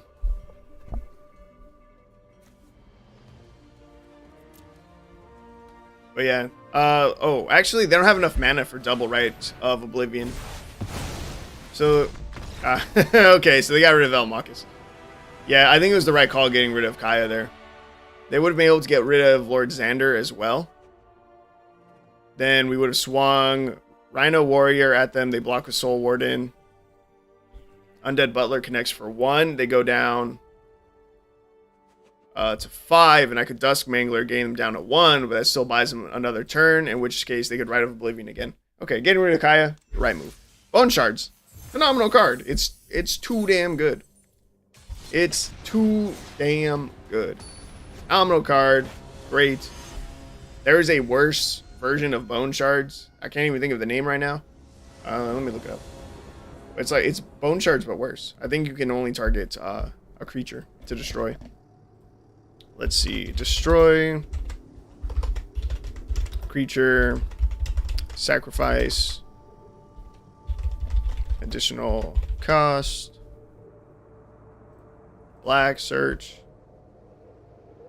Bone Splinters. Bone Splinters is literally just a worse version of Bone Shards. They're both 1 black for sorcery. Bone Splinter says, as an additional cost to cast a spell, sacrifice a creature. So you don't have the flexibility of discarding a card. And it says destroy target creature. Whereas Bone Shards, you can destroy target creature or planeswalker. Literally just a better version of Bone Splinter. In every way possible. It's just better. Our opening hand looks decent. We have Stitcher Supplier, so we can start milling. We have Shambling Ghast that we can hopefully get to die and then create a treasure with, to then help us cast Unburial Rites. Potentially ahead of time. Potentially. Oh, but let's take a quick look at our stats now. Let's see, let's refresh this.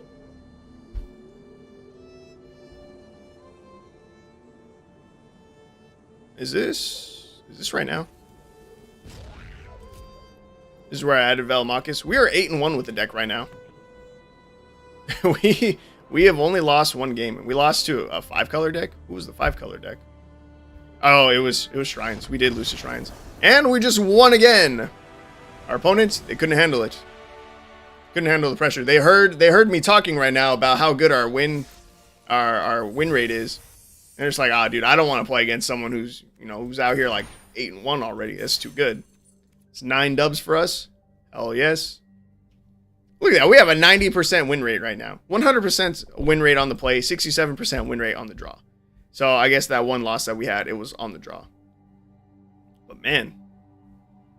Yeah, dude. This deck is just, it's really powerful. This is a really powerful budget deck. And again, it's really, really flexible. Okay, so you know what? That's what? That was 10 games. We played 10 games. We won 9 of those games. I'm not gonna lie. We were on the play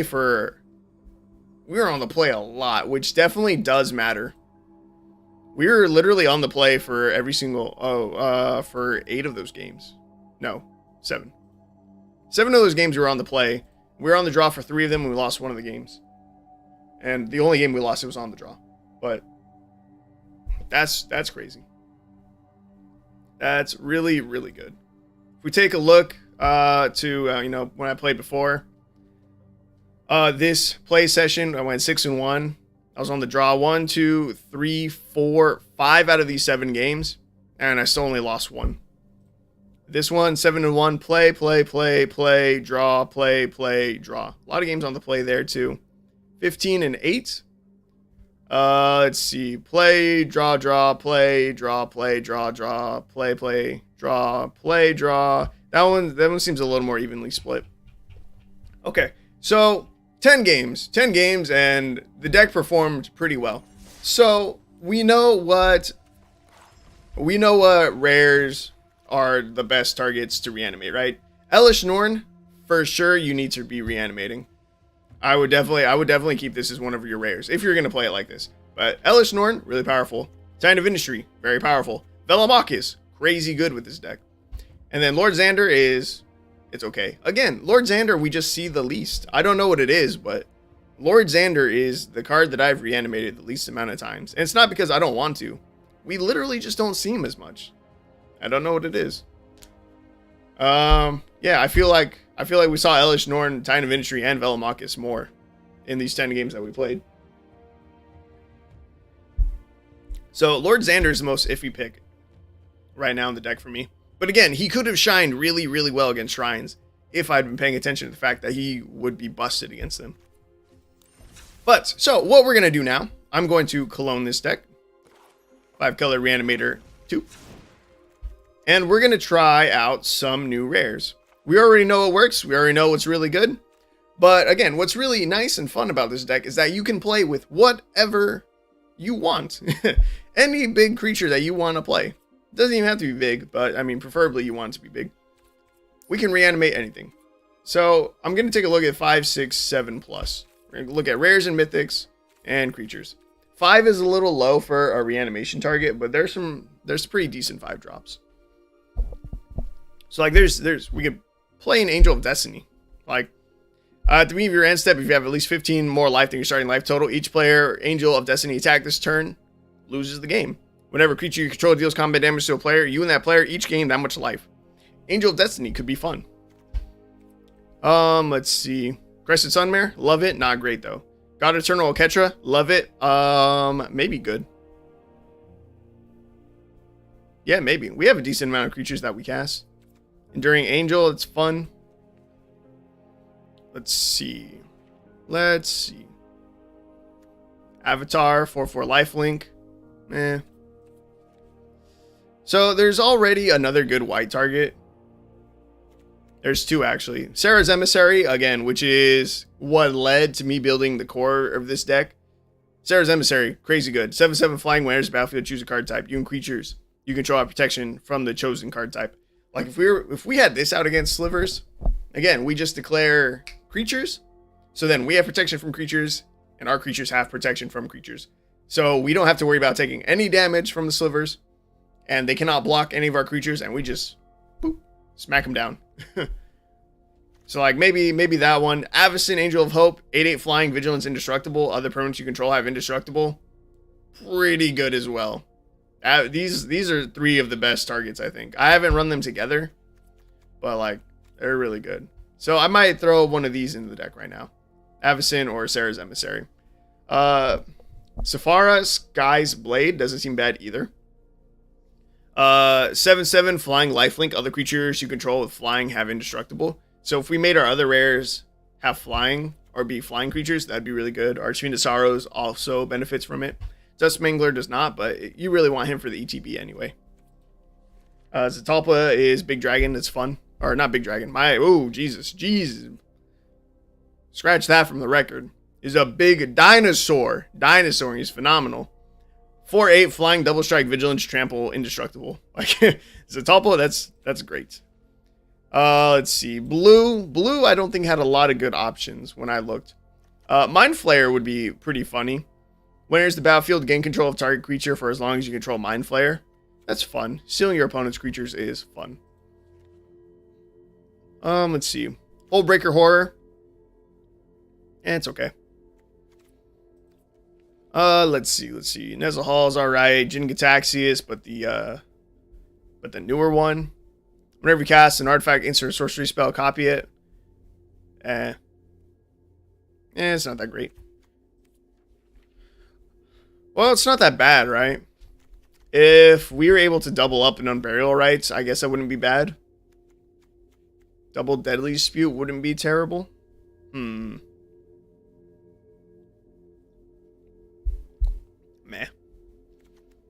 When this attacks, target player mills half their library rounded up. Nah. We could go with Elder Dragons again. We could go with all of these ones that have the dice rolling effects, which are pretty fun. 8/8 flying, whenever it deals combat damage to a player, roll d20, draw cards equal to that result. You have no maximum hand size for the rest of the game. That could be fun. The Elemental Knights, the Cavaliers. Cavaliers are pretty fun. Angel of Suffering is neat. 5/3 flying. If damage would be dealt to you, prevent that damage and mill twice that many cards. Angel of Suffering actually might be really good for the deck. Helping us mill more sounds pretty good. Again, with our deck, milling is basically drawing. Especially if we mill into Unburial Rites. Like, it's perfect. Let's see. What do I want to play?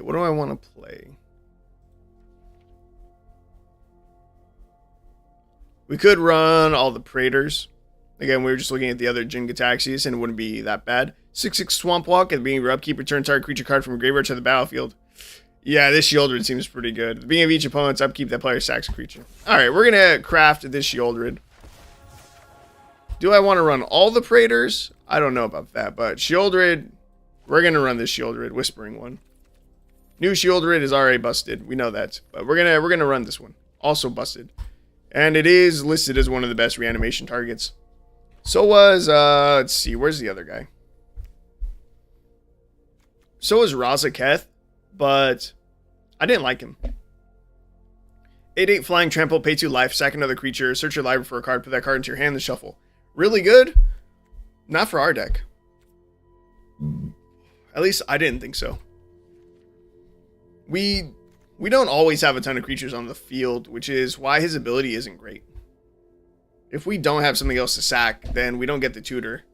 And also, our life total gets decently low because we're not doing anything really for like the first 4 to 5 turns of the game. So the paying 2 life was rough. It's not something that I really wanted to do. Raised Boar. Oh, you don't have haste. I don't know why I thought it did. I'll pass on you. Brash Taunter. Neat, but not great. Let's see. We have Urbrask, Heretic Praetor. 4/4 haste at the beginning of your upkeep, exile top card of your library. You may play it this turn. At the beginning of each opponent's upkeep, the next time they would draw a card this turn, instead they exile the top card of the library. They may play it this turn. I don't like it because of the exile effect. We don't want to be exiling stuff. Urbrask, the Hidden.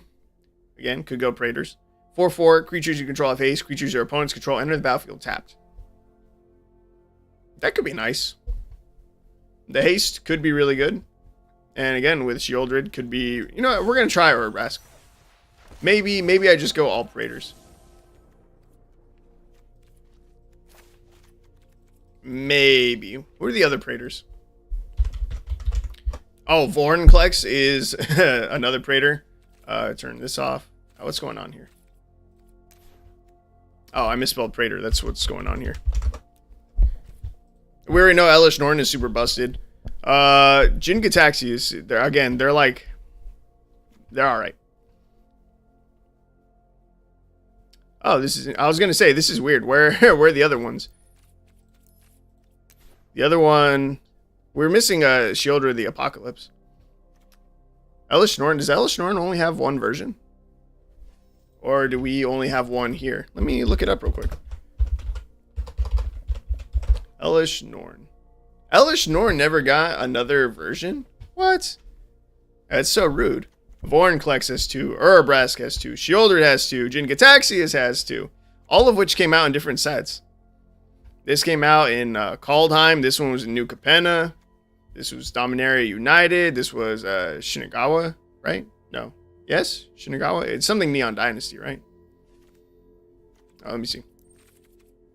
No, Kamigawa. My bad. I knew it sounded a little off. Elesh Norn only has a single copy of, though. That's interesting. So we're going to go with these two.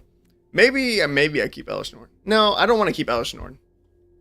It's tough. It's tough. Okay, let's take a look at Vorinclex. I probably want the one with haste. It's just a 6/6 trample haste. The counters part, they probably don't matter as much. This gives our creatures haste. Maybe this one would be better. Voice of Hunger, 7/6 trample. Again, Urabrask might give it haste, so Urabrask, the hidden gets worse if Vorinclex already has haste. It makes it kind of redundant. This is just a 4/4. Maybe I don't like Urabrask. I know I just crafted it, but maybe I don't like it. Let's see. Vorinclex. It's fun. Vorinclex. And then again, Elesh Norn is just really good. Elesh Norn is just super, super good. But maybe I go with one of the Jin-Gitaxias. This one's not it. Progress Tyrant. Again, double Unburial Rites doesn't seem bad. Double Late to Dinner also doesn't seem bad.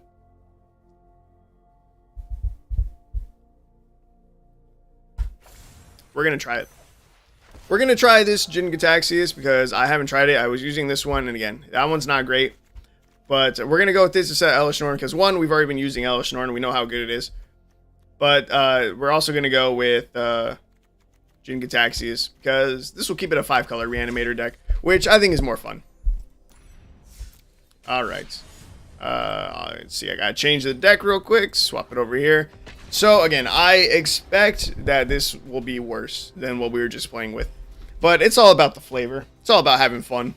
Hopefully, I mean, it's pretty fun to win. I'm not going to lie. It's definitely more enjoyable playing Magic when you're winning. And we've been winning a lot so far. But we'll try something new. We'll try these out. Again, I said for the last stream that I tried playing this, I went with the Elder Dragons. We're going to try out the Praetors. Maybe we try out Elder Dragons again after this. Maybe we swap around which Elder Dragons we play. Okay.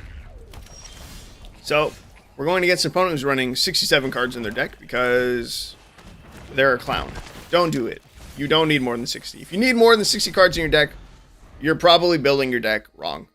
Don't be afraid to cut cards.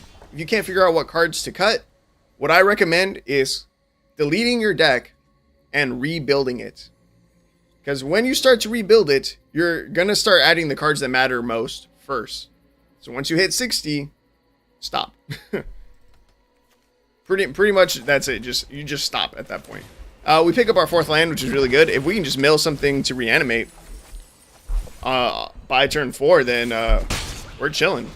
We got all the mana we need to cast Late to Dinner. We have 2 Unburial Rites that we can flash back. Just need some mill here. Alright, Stitcher Supplier. We're not going against mono red aggro, which is interesting. It might be some kind of control deck. They have Field of Ruin, which is surprising. Right, again, there's very, very few reasons to be running more than... Ooh, Aetherflux Reservoir. There's very few reasons to be running more than 60 cards in the deck. Yorion is like one of the main reasons. We have 12 cards in our graveyard. Nothing good yet, though. Oof, yeah, this is not good. We need our opponent to kill something.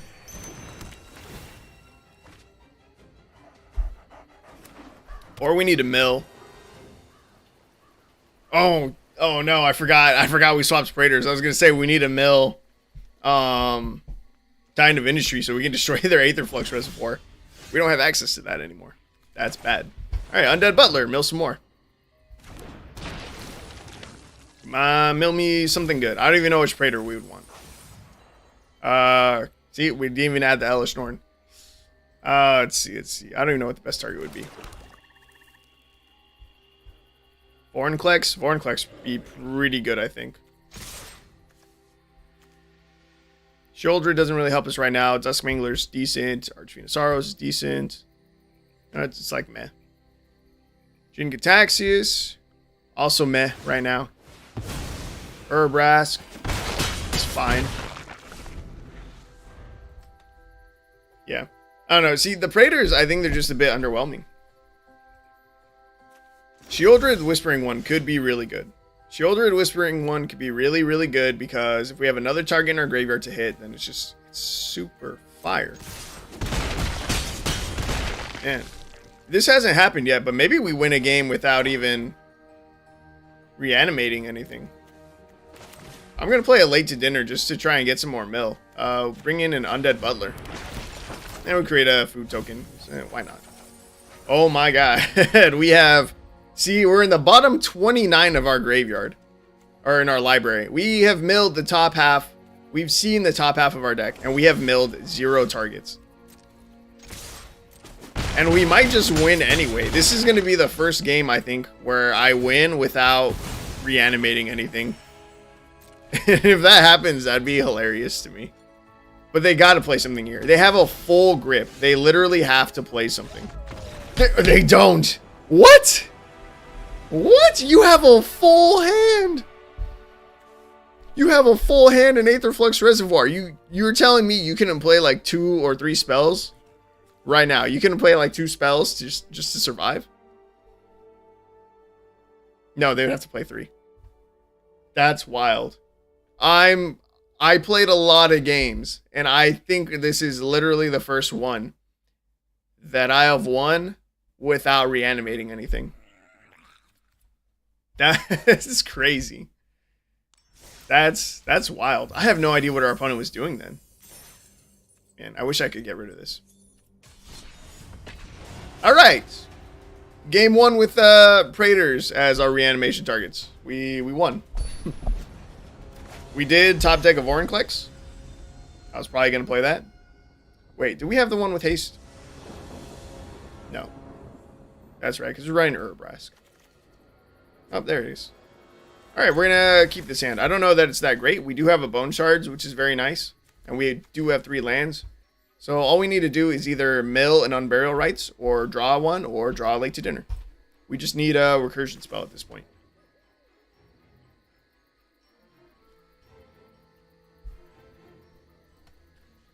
Our opponent's running 64 cards. They mill to 5, which is beyond suspicious. Milling to 5 is very suspicious to me. It makes me wary of a treasure hunt deck. They didn't mill like super fast, or they didn't mulligan super fast, I don't think. So they might not be a treasure hunt deck. But it's definitely something that comes to mind when I see someone mill multiple times. I've definitely milled down to 5 and it feels bad.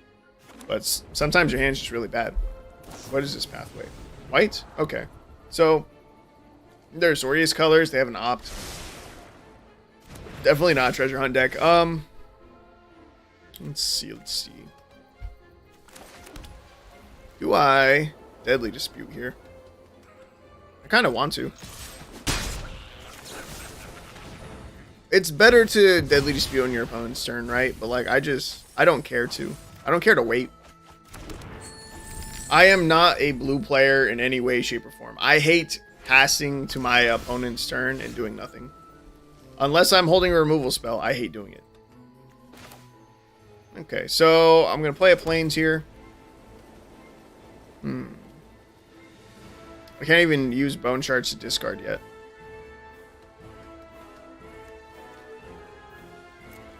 I think we're going to Deadly Dispute, sacking the treasure, gets more draw. Yeah. Opponent opts again. Yeah, I'm sure they're a control deck, which is going to be very annoying.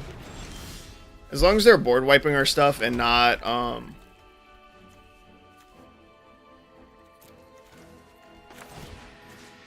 Ooh.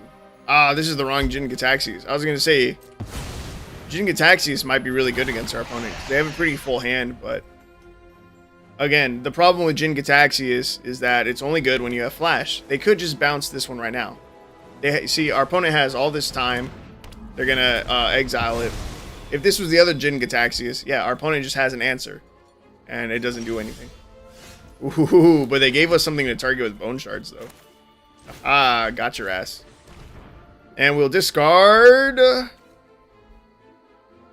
Ooh. I think Shieldred. When does this trigger? At the beginning of your upkeep, return target creature card from your graveyard to the battlefield. Yeah.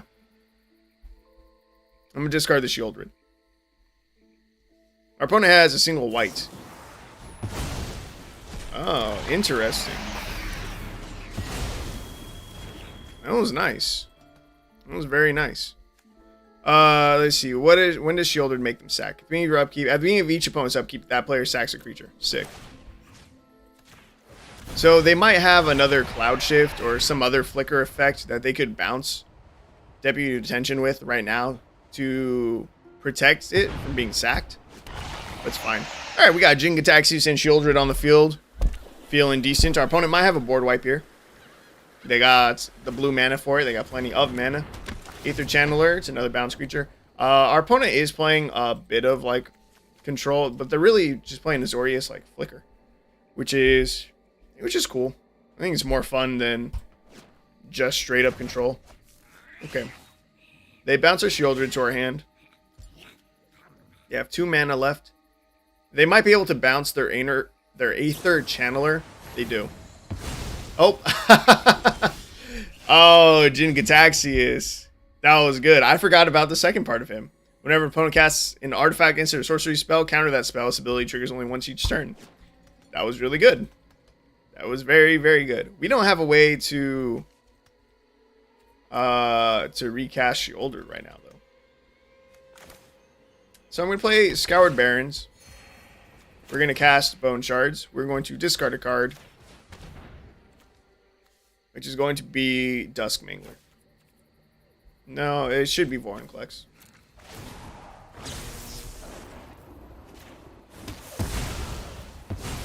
I forgot that Jin Gataxias also doubles her stuff, or copies her spells. Okay, so I got rid of Vorinclex. Next turn, we're just going to hardcast Shieldred. Let's see, Riverwise Augur, when enters the battlefield, draw 3 cards, and put 2 cards from your hand on top of your library in any order. It seems like a really good card. Right, so we're going to play Shieldred next turn. And then hopefully it'll live. And then we'll get to bring back Vorinclex. If not, if it dies, if something goes wrong, not that big a deal. We'll be able to hardcast Dusk Mangler next turn anyway. Which is why I kept it in hand over the Vorinclex. Alright, opponent has to sack a creature. That's good. They got 2 cards. Deputy Detention. Okay. They exile Shieldred. They exile Jin Gataxias. That's nice. That's nice. Alright, Dusk Mangler. We're gonna pay 4 life. Opponent's gonna have to sack one of their deputies of detention. They have no cards in hand. So we're gonna get one of our Praetors back. Which one do you give? They give me Jin Gataxias. Okay. Okay, it was the right choice. If they had given us Shieldred, they would have just had to sack their deputy of detention during their turn anyway. Good game, good game. Yeah, we had him there. We had him on the field just by swinging out, and then I was definitely also going to... Oh, never mind. I had nothing else. Well, I could have brought back Vorinclex. I was probably going to late to dinner and bring back Vorinclex. But we got there. Nice, nice. Raiders got there. I'm not going to lie, again, I forgot about Jin Gataxias' other ability to counter the first artifact, instant, or sorcery I think our opponent casts. Pretty good. That definitely helped us. I don't even remember what it countered. I don't remember if it was a flicker or a removal spell. I think it was a flicker, though. It was good. It was good. Let's see. How long have I been streaming for? Almost 2 hours? That's not bad. It's not super long. Hello, opponent. Hello, hello. Oh, elves. Ooh. Elves is really bad for us. We need to find Archfiend of Sorrows as fast as possible. Play Citrus Supplier. Yeah, we... Oh! Oh my god, I say this all the time, dude. Ask and you shall receive. If you just ask Arena for what you want, hey man, I swear, 50-50 shot that it works. It either happens or it doesn't, and you get what you want. We got what we wanted. That's an Archfiend of Sorrows. However, our opponent just played a Harrow. That leads me to believe that they're not mono green elves. They're probably playing something big. I'm gonna set up Undead Butler here. Man, that's unfortunate. I was way more prepared. we were like set up perfectly against mono green elves. Audio bug is in effect because this game is broke-did. We milled some lands. We don't have any in hand to play while our opponent is continuing to ramp out, which is scary. So now we really want to find Dusk Mangler. Migratory Greathorn. Oh, they're mutate. Okay. Oh, they might not even be mutate. This could still just be for the ramp. They could be... Oh, we're definitely going to take this block to get some more mill. Take this action. Oof. Is it too late for me to say no? I should have looked at our graveyard. That was dumb of me. I'm playing Shambling Ghast because we really need... really need a treasure. We need some land. And I need to restart Arena. I hate the audio bug so much. Auspicious Sterix. Scary. Yeah, see, we just don't get sound effects. Blanchwood armor. That's big. Alright, we block with Shambling Ghast as much as I want. Now, we gotta create the treasure. I really want to destroy the Lotus Cobra. But we need the treasure. And we're actually fine. Because I can play Mire Triton. This is one of the reasons why I love Mire Triton so much. It's just good against a big-ass creature. It is a great early game card to help keep us alive. There's only 2 in the deck because it doesn't mill as deeply as Undead Butler or Citrus Supplier. But Mire Triton, I run 2 of it. It's a 2-1 with Death Touch. When it enters the battlefield, you mill 2 and you gain 2 life. Just, again, a great early game card. One plays another Lotus Cobra, it's fine. There's Sterix. See, it is a 14/14. A massive creature. If they don't have a fight effect here. Oh, actually, Mire Triton works against fight effects. Yeah, they're stuck. There's nothing they can do. Oh, they can have an Aquaria's or an Chroma's Memorial. Jesus. That'll do it.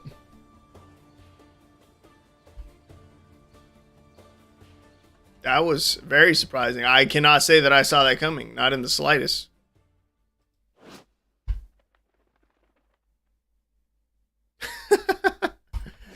Wow. That was a cool deck. All right, we're gonna restart the game. Get our sound back. I was not at all expecting that. That's kind of cool, man. I think I could actually run that for one of our decks. I think I could make a budget deck like that. In fact, that may already be a budget deck that fits my restrictions. Let me take a quick look at Auspicious. Auspicious is just an uncommon. And it was a Chroma's Monument? Or no, not Monument. It was something else. Memorial. That's crazy. And let me take a look at Auspicious again. So, when it mutates, exile cards from top of your library until you exile X permanent cards, where X is the number of times creatures mutated. Put those permanent cards onto the battlefield. Yo, That was dope. That was awesome. I'm gonna throw a deck together real quick. I'm not gonna build an entire deck. I'm just gonna add Auspicious, Sterix, and then Achromas. Memorial here. And yeah, I could definitely just build a budget green mutate deck using Achroma's Memorial as our rares for the deck. Like, that's awesome. That is super neat. Thank you for the idea, opponent. I will definitely be stealing that. Because that is cool. That was very, very cool. Very unexpected. I liked that. That was... You know, it usually sucks to lose, but I love losing to cool, different, unique stuff like that. That's cool. I've never seen anyone use Achroma's Memorial in a mutate deck. That was, again, that was just awesome. Let's see. Vampire of the Dire Moon. I'm just going to play Stitcher Supplier. Gonna mill. Those were good mills. We're looking for a land. We mill 3 non-land cards, so we get them out of the way. And we mill a Dusk Mangler, which is pretty good too. Don't kill the Supplier yet. Now I have Dust Shadow. Opponents can't gain life. It's pretty good. We find a land, which is good. So I'm going to play Stitcher Supplier and the Shambling Ghast here. I'm now fine milling. Because Shambling Ghast is going to die. And when it does, we get a treasure. So then we can cast Late to Dinner, and next turn we play Dusk Mangler. Oh, that's a Shieldred. Oh, ooh, that's a Shieldred against Mono Black. Well, Mono Black has a lot of removal, right? So Shieldred probably dies. What is this? Blade of the Oni. 3/1 Equipment Demon with Menace. Equipped creature has base power and suffers 5/5, has Menace, and is a black demon in addition to its other colors and types. That's wild. I wonder if they just take this. They do, which is not good for us. We really want Shambling Ghast to die. We need a white source. Oh my god. You see, this happens all the time. We mill 2 Scoured Barrens, and 1 was on top. That feels bad. This reconfigure is going to hurt us a lot. And both of these have Menace. Oh my god. Top deck of Plains. That's a little late, but that's good. Okay, so Shieldred at the beginning of each opponent's upkeep, they have to sack a creature. Okay. Versus Urbrask, we just swing Dusk Mangler. Okay, so we Late to Dinner. Yeah, we go with Shieldred, I think. No attacks. We hold up the blockers. So our opponent's going to have to sack a creature. But then if it reaches our upkeep, we get to return Dusk Mangler to the battlefield. And they have to sack off their Vampire of the Dire Moon. Vampire of the Dire Moon. I don't know why I said it weird. They're probably going to play another creature here. But if they don't have an answer for Shieldred, we're in a really good spot. Gifted Aetherborn. Ooh, okay. Double it, Gifted Aetherborn. So they're going to get rid of one of these. That has Death Touch and Menace. We can deal 3 damage here. What else do we have in our graveyard? We have more Stitcher Suppliers in our graveyard.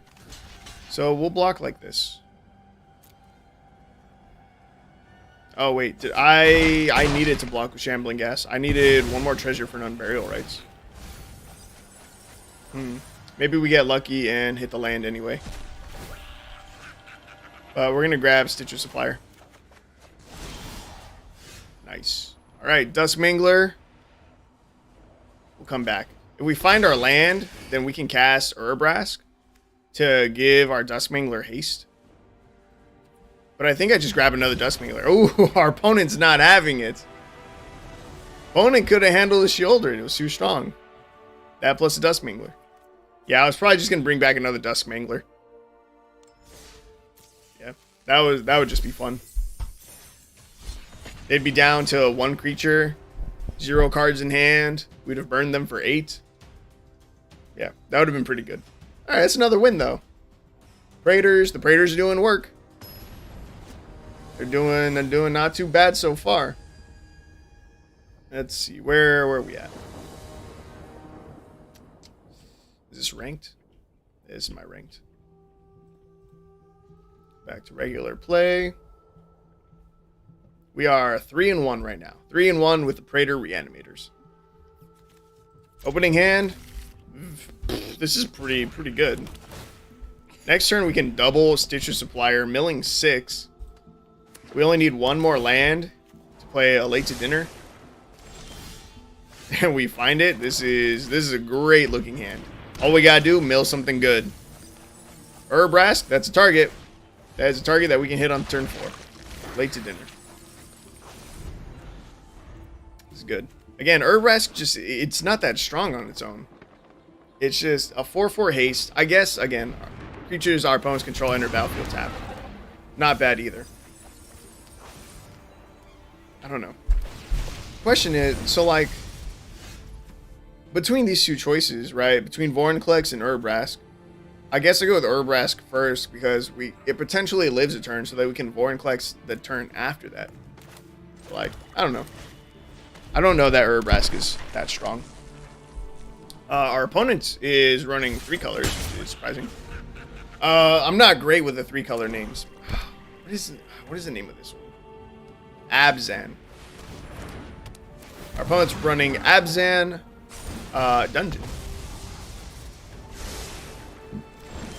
which is cool. I never played around with the dungeon mechanic too much. I wasn't super impressed with it when it came out. Yeah. And I never felt like really wanting to track it and stuff. I don't know. I still haven't tried playing it on Arena. I might like it more. Okay, so we grab Urbrask here. Create a food token. Swing for 6. Now, our opponent is probably running a lot of removal. We've already seen Precipitous drop.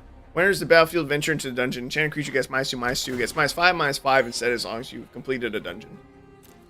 So, they might have a removal spell here. They pass back. Very suspicious. We don't have mana to cast an Unburial Rites. Feels bad. So we're just going to swing here for 6. See what our opponent's response is. They have a Heartless Act for the Urbrask. Yeah. That's about what I expected. It really sucks that we miss a land.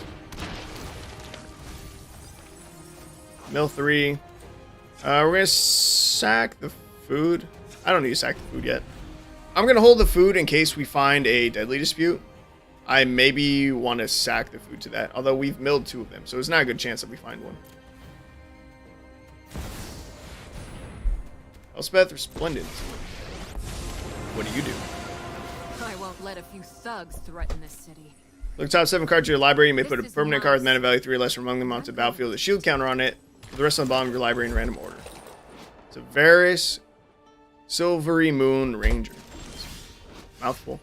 3/3, reach ward 1, and it now has a shield counter as well. Whenever you cast a creature or planeswalker spell, venture into the dungeon. This ability triggers only once each turn. Whenever you complete a dungeon, create a 2/2 green wolf creature token. Okay, that's fine. So we're able to Unburial Rites now, which is very good. What is your... Ooh. Hey, view the browser. No, view battlefield, get out of the way. What does Elspeth do? The +1 is choose up to 1 target creature, put a +1/+1 counter on it, and a counter from among flying, first strike, vigilance, or lifelink on it. Okay, we're just gonna grab Urbrask. How scared am I of Elspeth?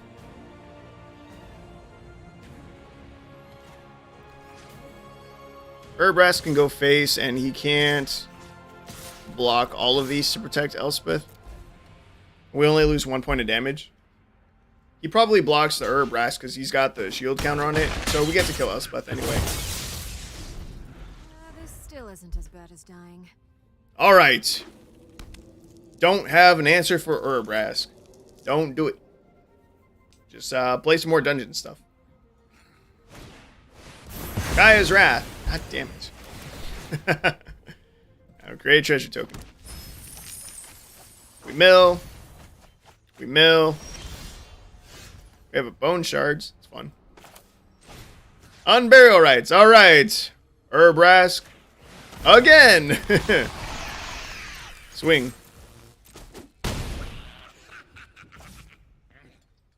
End the turn. Alright. This 4/4 haste is doing a lot of work this game. I'm not going to lie.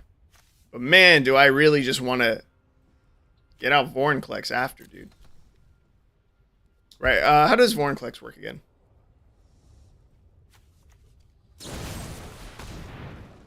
We lose our creature. Whenever you tap a land for mana, add 1 mana of any type that land produced. Whenever an opponent taps a land for mana, the land doesn't untap during its controller's next untap step.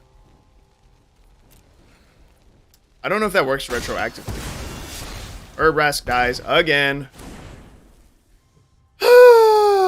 Super annoying. We need 1 more land to hardcast Dusk Mangler. Goes our turn. We miss. We have the Deadly Dispute, though. This is why I held on to the food. Our life total is not at all at risk. Scoured Barrens. We're going to play that. Play the Shambling Ghast.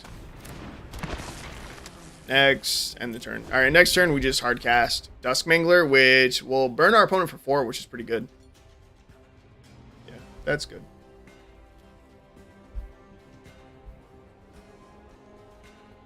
Oh, I just realized that I forgot to do something when I set up the stream. I forgot to update my chat.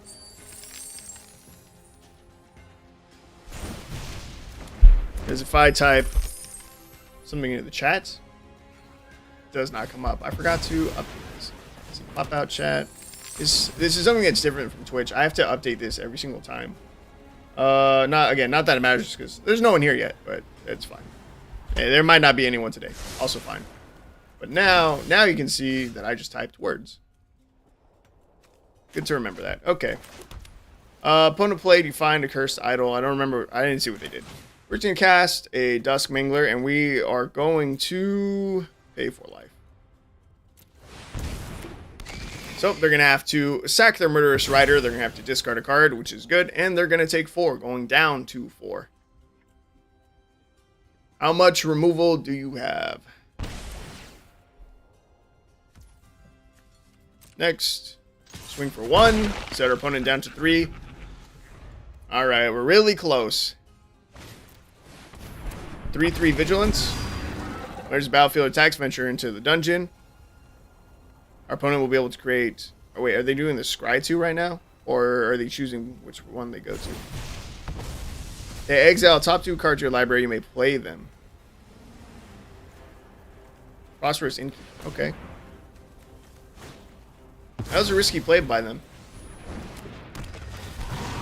But turned out to be good. I would have gone with the 2/1/1 skeleton creature tokens to block with. Oh no, they... Well... Yeah, that was good by them. Okay, Bone Shards, huh?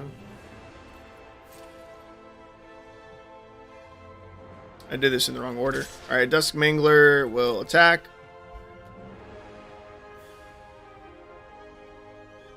What do you block with? Gargoyle, okay. I'm going to Bone Shards, destroying Nadir, or Nadar. Nadir? I don't know. Let's see. Oh, and I can put a -1/-1 on Prosperous Innkeeper. Okay, that was sick. That worked out incredibly well for us. We managed to clear off their entire board. Doomscar us. If we find a reanimation spell, we win on ETB of Dusk Mangler. Come on. We still have 3 Unburial Rites in our deck. Even the Frost Dragon has us on a very slow clock. We top deck the Unburial Rites. Ask and you shall receive. Unburial Rites. Dusk Mangler. Win on ETB. Dusk Mangler's too good. Dusk Mangler's too damn good. Never cut it from the core of this deck. Never do it. It's too good. Alright, I will be right back. I'm going to throw away this can, maybe grab another beverage, and get some chapstick. Oh, I don't know if I mentioned earlier that I'm dressed as a penguin, but I am. Yes, this is what I'm wearing. I think I may have mentioned it, and this is the hood. I don't want it to mess up my hair too much, but this is the hood. You see, it's a penguin, little penguin eyes. Yes, just because you guys are gonna see me stand up. Can you see my tail? I have a very small tail. I don't know if you guys can see that, but I do. All right, I'll be right back.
All right, I'm back. Did you guys miss me? I'm sure you did. All right, let's see. So how many games have we played already? 3-1 with the deck. Okay. We'll play another game. I'm not ready to end the stream. Not even close to that. I'm just thinking about whether or not I want to swap out some more rares. No, this will be game. Oh wait a minute. We are 4-1 already. My thing just didn't update. Okay, we'll play this final game with the Praetors, and we're gonna change it up again a little bit. See if there's some other cool cards that we might want to play. Again, I'm looking at the Elder Dragons. I like the dice rolling effect, and if we're doing the dice roll,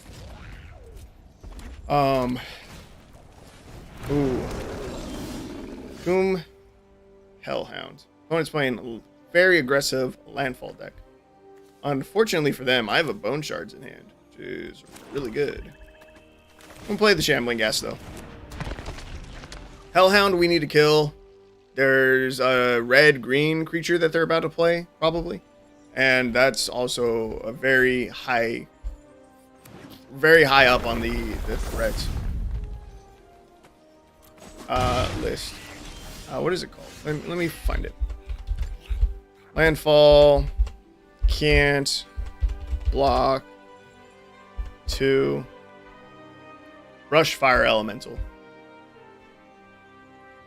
Yeah. Red and a green for a 1/1 elemental with haste. Can't be blocked by creatures power 2 or less whenever land enters battlefield under control. It gets +2/+2 until end of turn. Okay. So let's see. What do I want to do here? I guess I can get down the Scoured Barrens. Actually, yeah. Well, Bone Shards discarding a card to destroy the Hellhound. We'll discard a Swamp. That's okay. I want to hold the Deadly Disputes, and we can't sack the Shambling Ghast because we need something to target with Deadly Dispute. So hopefully it lives a turn. That may have been a bit greedy, but that'll slow down our opponent a decent amount. And again, the Brushfire Elemental would be a better target, but they didn't play it last turn, so unless they top deck it, I'm not expecting to see it this turn.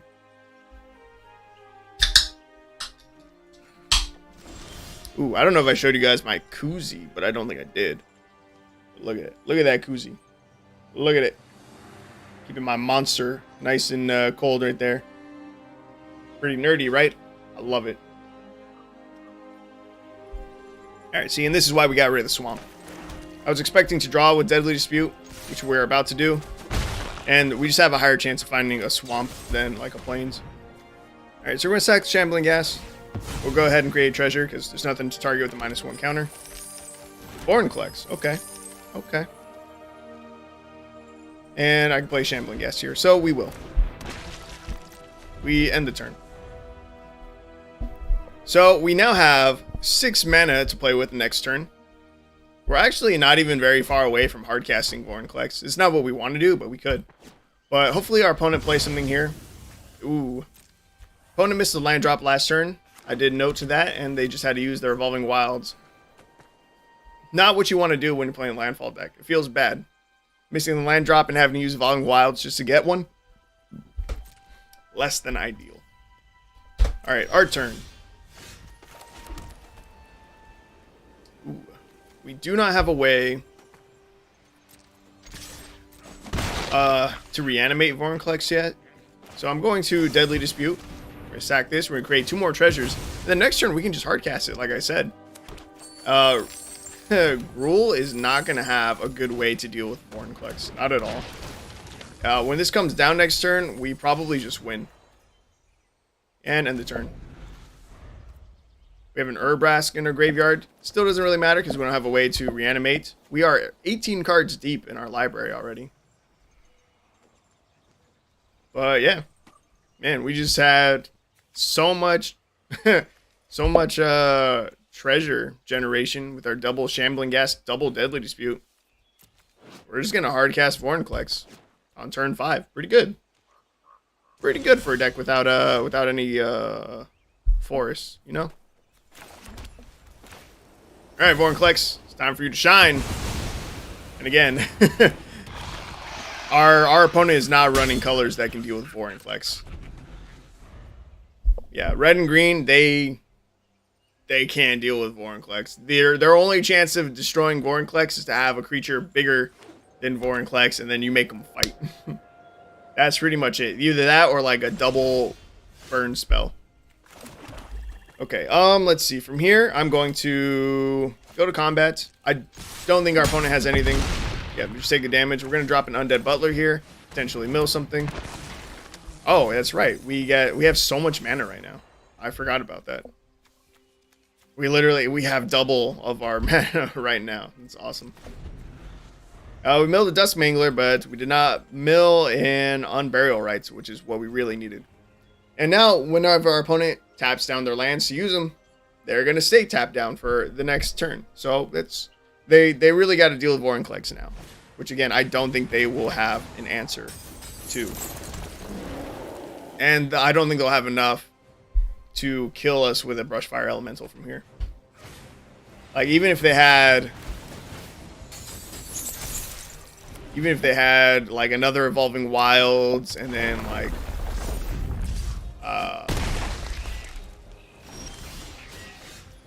I'm trying to think of the card. Ooh, we don't have lethal yet. Okay, we're going to discard a card. We're going to destroy the Brushfire. And end the turn. Our opponent has a single mana to work with. Man, it feels bad. Vorinclex is so rude. What was I trying to think of? Alright, good game, opponent. You're a good sport for sticking it out. Crap. What card am I thinking of? I'm going to pop into one of my decks real quick.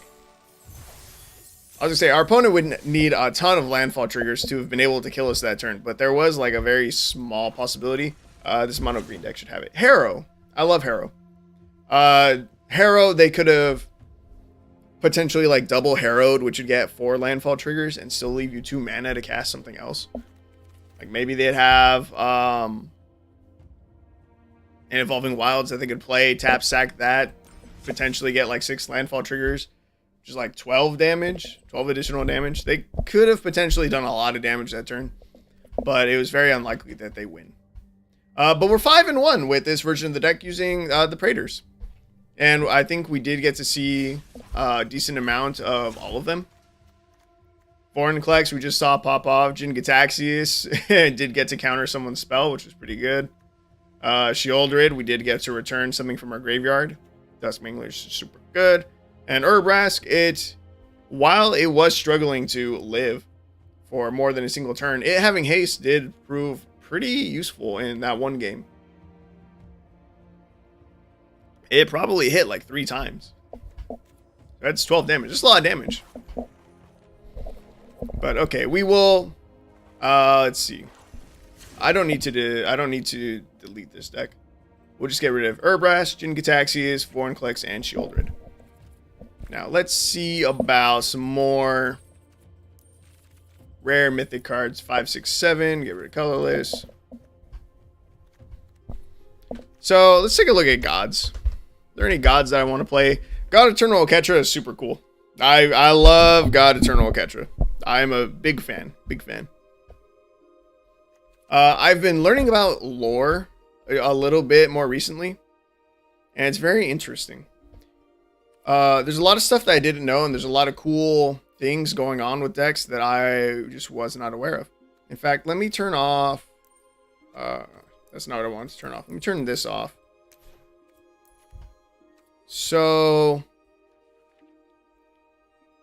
I'm gonna give a quick little lesson. So in Amonkhet, we had gods, right? We had these gods. Let me just pull it up. Amonkhet Remastered, and we'll grab what's the other one? Well, that's the other one I need. War of the Spark. Okay, so if you take a look here, in Amonkhet we got one god for every color. Right? Okay, those ones don't matter. And some additional ones. We don't care about those right now. But every color got a god. We got Oketra the True. We got Kefnet the Mindful. We got Bontu the Glorified. We got Hazoret the Fervent. And then Ronus the Indomitable. Each color got a god, right?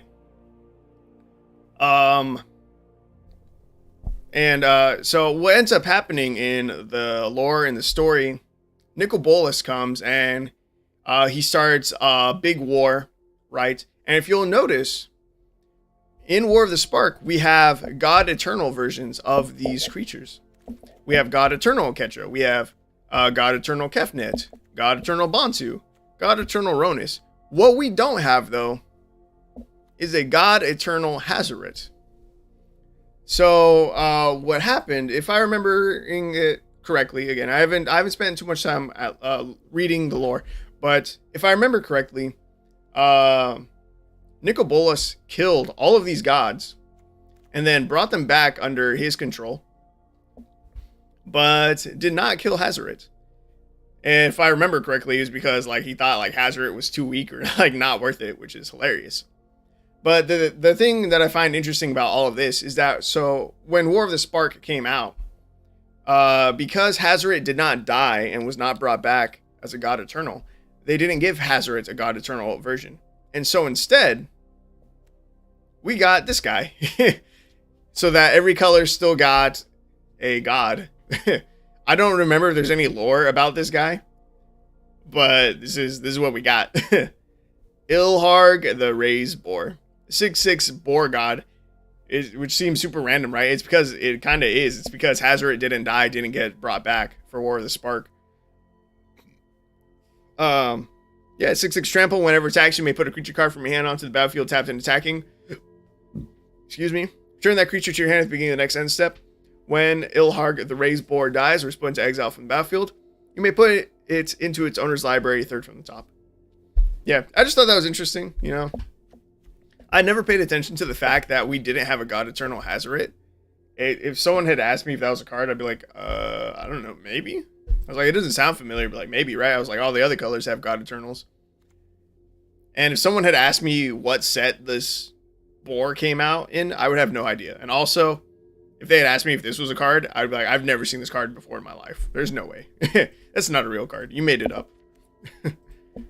So yeah, I just wanted to share that with you guys. If you don't know much about lore either, I'm starting to learn just a little bit, just a little bit, because I have this book called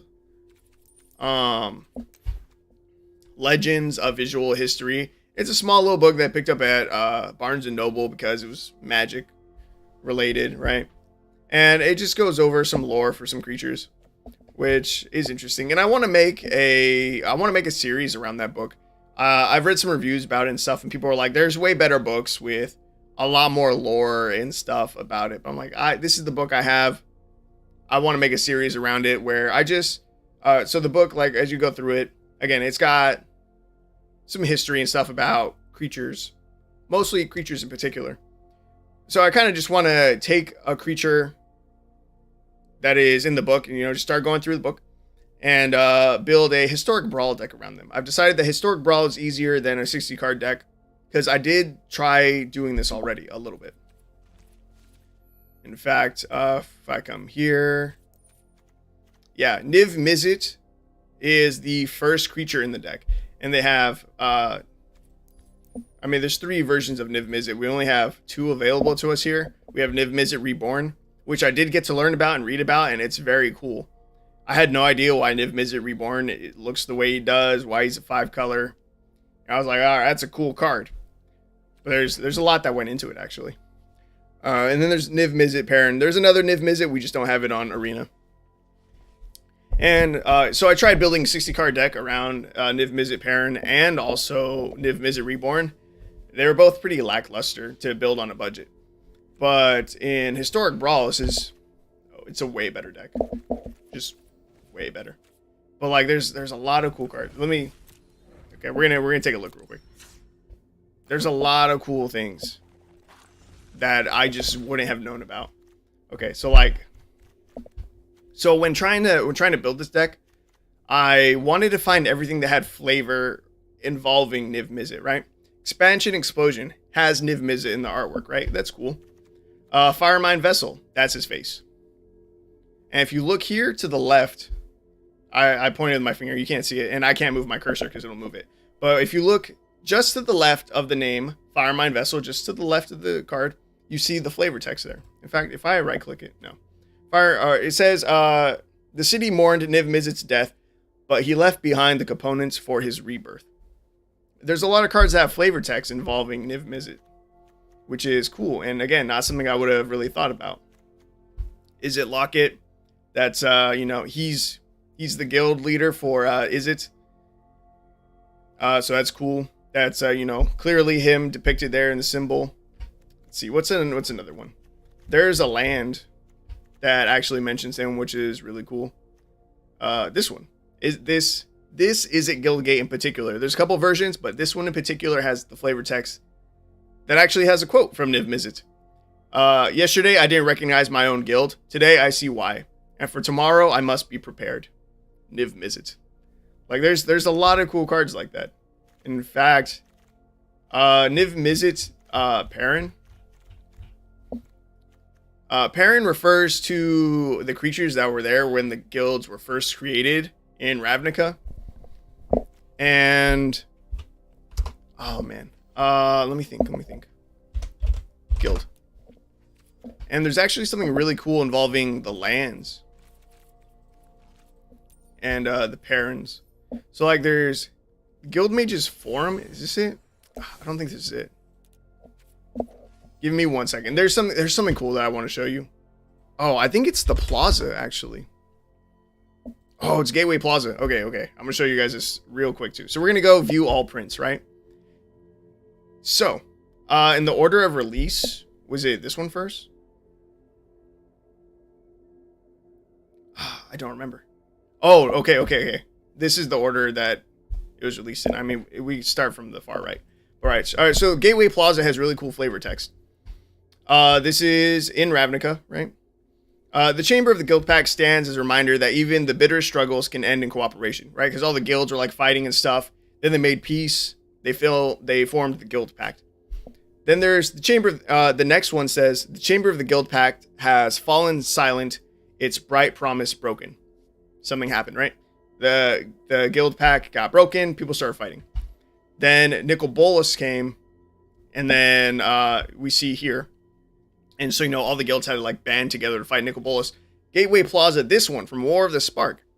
It says, guild leaders focus their magic on the portal scar, Where the chamber perished, a Perrin could be reborn. Reborn, maybe like, I don't know, Niv Mizzet?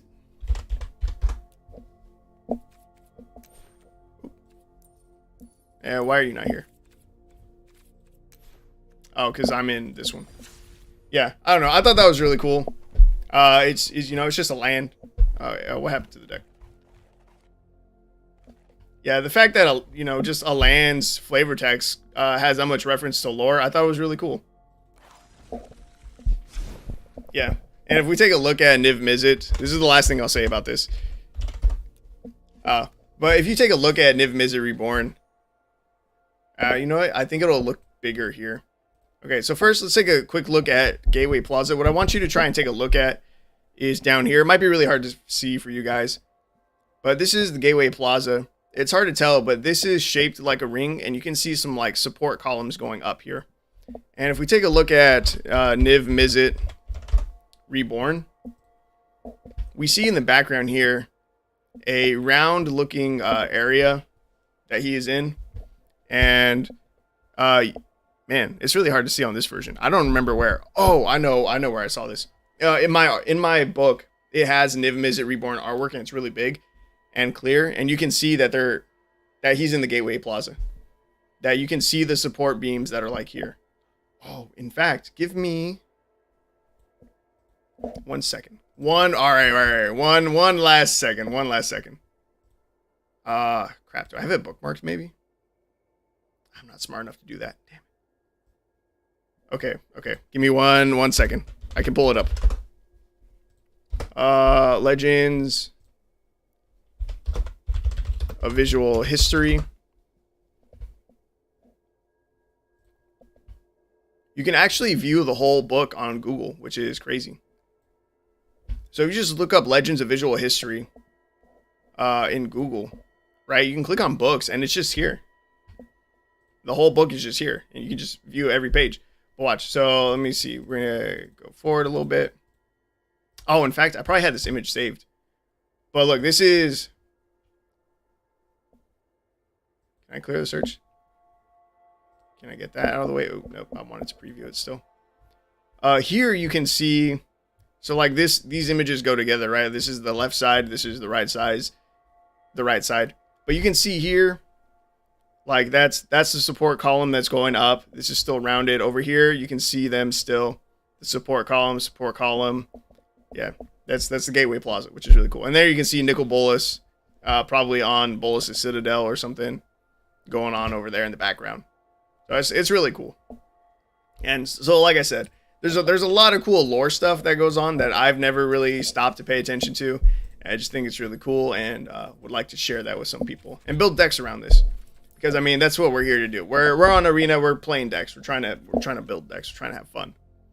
Okay. All right. I'm finally done. I've been talking about that for way longer than I planned on it.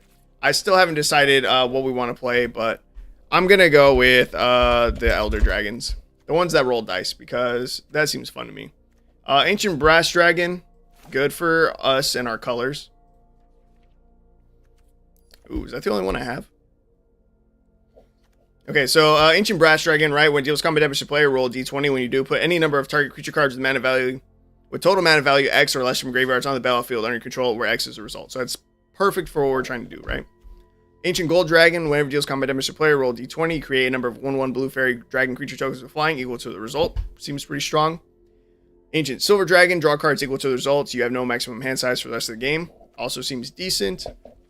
Red, I think, makes treasure tokens. Yep. Whoever deals combat damage to a player, roll a d20. You create a number of treasure tokens equal to the result. And Ancient Bronze Dragon, whenever it deals combat damage to a player, roll a d20. When you do, put X +1/+1 counters on each of up to 2 target creatures, where X is the result. So the question is, which one do I not want to run? 1/1 flyers seems pretty good. So we'll craft Ancient Gold Dragon.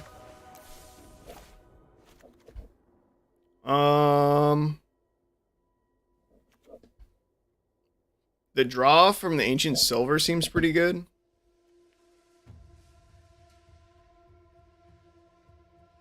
I think Copper interests me the least.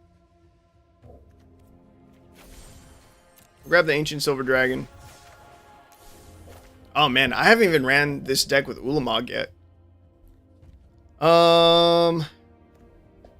Yeah, so it's between copper or bronze. I kind of want to go with bronze.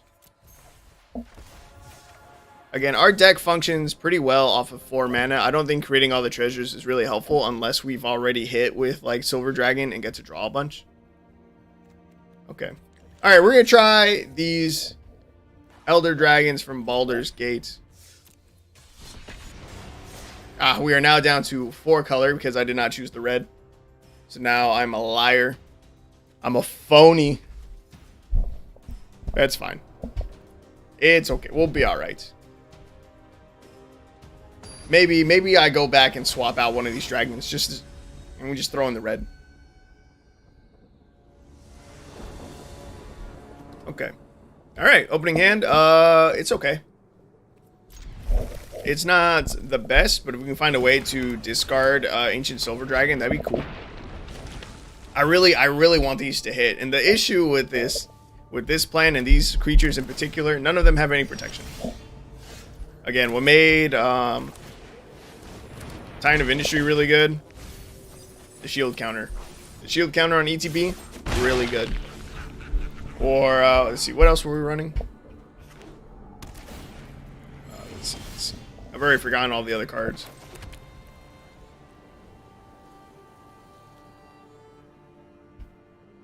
Elesh Norn immediately impacted the board. Phenomenal. Velomachus with its haste. Super good.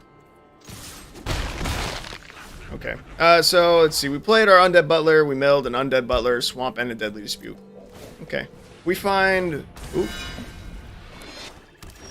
That was weird. Let's see. We find... Yeah, not you. They probably don't block the Shambling Ghast. It sucks. We need it to die. Oh, hey, it's a War of the Spark map. Or map land. With Bolas Citadel in the back. Yeah, we really want Shambling Ghast to die. I guarantee when I play this Mire Triton, watch. Guarantee we mill 2 lands. First, we mill a swamp. Guarantee it. I was wrong. Alright, we mill 2 Bone Shards. It's not bad. No attacks, and we hold up Shambling Ghast as a blocker to really try and get this final land. We really, really need it. Our opponent's playing Orzhov Life Gain. Voice of the Blessed is broken. Alright, we hit a land drop. That'll do. Oh, wait. Needed the Bone Shards. We have nothing to reanimate. That sucks. That sucks a lot. I don't want to do this.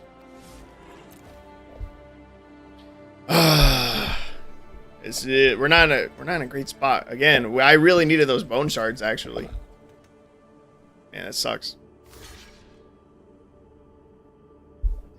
But if we hadn't milled them away, we wouldn't have gotten our last land.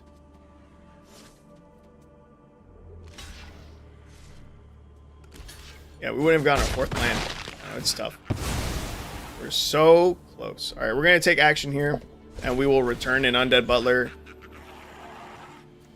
to our hand. We want it more than the Mire Triton because we want to mill deeper. We need to mill another target. So now if our opponent swings at us with a Voice of the Blessed, and if it doesn't have flying yet, then we can block with Undead Butler. They don't swing it. We could have blocked with Undead Butler, exiled it, and then brought back another Undead Butler. No attacks. Yeah. Okay. Come on, just don't get flying yet. Oh my.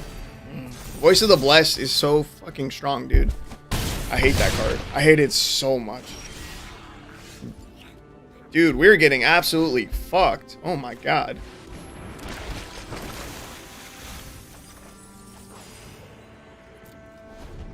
We die. We're not dead yet. That probably kills us. Everything will be fine if we stand together. I am proud of you. Yeah, that kills us. I hate mono white life gain. I don't care that they had a black source. I hate mono white life gain. That's who we played against just now. I hate them. I hate them. Luckily, we haven't seen a ton of mono white life gain tonight. But they're so annoying, dude. Voice of the Blessed is too good.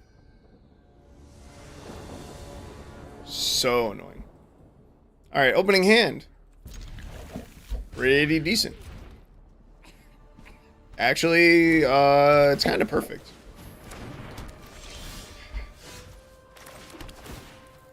What did I just say I hate playing against? Mono white life gain. I don't care that you're Selesnya. I don't care that the other guy was Orzhov. In my mind, you guys are all mono white life gain. You all play all the same cards for mono white life gain. I know I've come across Orzhov life gain more so than Selesnya, and they're usually a veto exquisite blood deck. And that actually annoys me less than standard mono white life gain. Heliod's super aids. I think I Stitcher Supplier and Deadly Dispute here. No, Shambling Ghast. My bad. Shambling Ghast, Deadly Dispute. So we try and get some draw.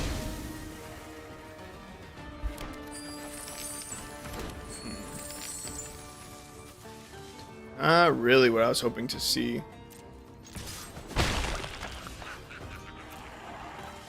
I'm just gonna end the turn here. We're not in a great spot. Man, that's flipped already.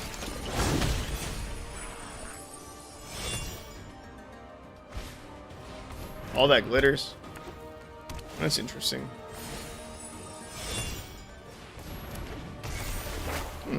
There's Selesnya enchantments. Okay. Yeah, man, this Bone Shards is really gonna hurt you then. Alright, I'm gonna start with an Undead Butler. The Bone Shards is great here. So Bone Shards, we're gonna discard a card. What do we want? Probably Ancient Brass Dragon, right? Next turn, we get to bring that onto the field, so that'll be good. Oh, wait, no we don't. Crap, we have no way to recur it yet. Okay, I'm gonna cast a Stitcher Supplier here to try and mill an Unburial Rites. We miss. It's not good.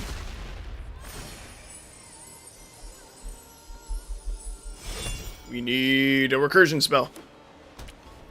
Luckily, we got to slow down our opponent like a lot. Like an absolute ton. All they have left is a defender, who I don't think has any ability to attack. Nope. Okay. Undead Butler, mill Unburial Rites, please. You did not listen to me. It's rude.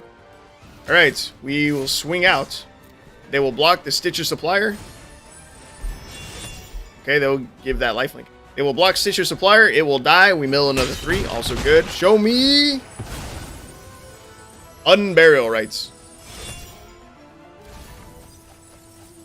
Ask and you shall receive, baby. Unburial Rites is coming down next turn. Heliod does not have reach, right? Nope, just indestructible. Okay, alright, we're fine. Heliod is even further away from coming online. This is good. This is good. Man, look at this. Our opponent has more rares in their mana base than we do. I mean, there's only 3 there, but I guarantee they have more. I guarantee our opponent has more rares just in their mana base than we have in our entire deck. And we're still going to take this dub. Alright, late to dinner. Ancient Brass Dragon. This is going to be good. We're a little slow to get here, but luckily we managed to, completely shut down our opponent with that 1 Bone Shard. So that's really good. Yeah, this Ancient Brass Dragon is going to be so good. Let's see. Is there anything that I want to bring back to our hand? I don't think so. Decline. I got to make sure we don't die. We might mill ourselves out on this ETB. Oh, what? I was not paying attention to that. Our Ancient Brass Dragon just got exiled. That's garbage. Oh, we're in a terrible spot now. That was very bad for us.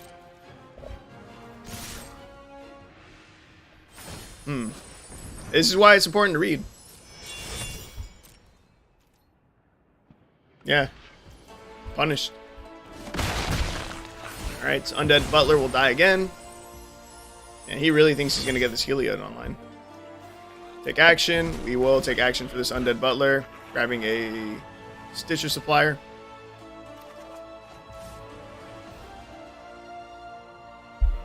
I guess grabbing another Undead Butler would have been better. No, I can... If we mill something good here, I can actually Unburial Rites still. We mill 3 lands. Not what we're hoping to see. Alright, I'll sack this food.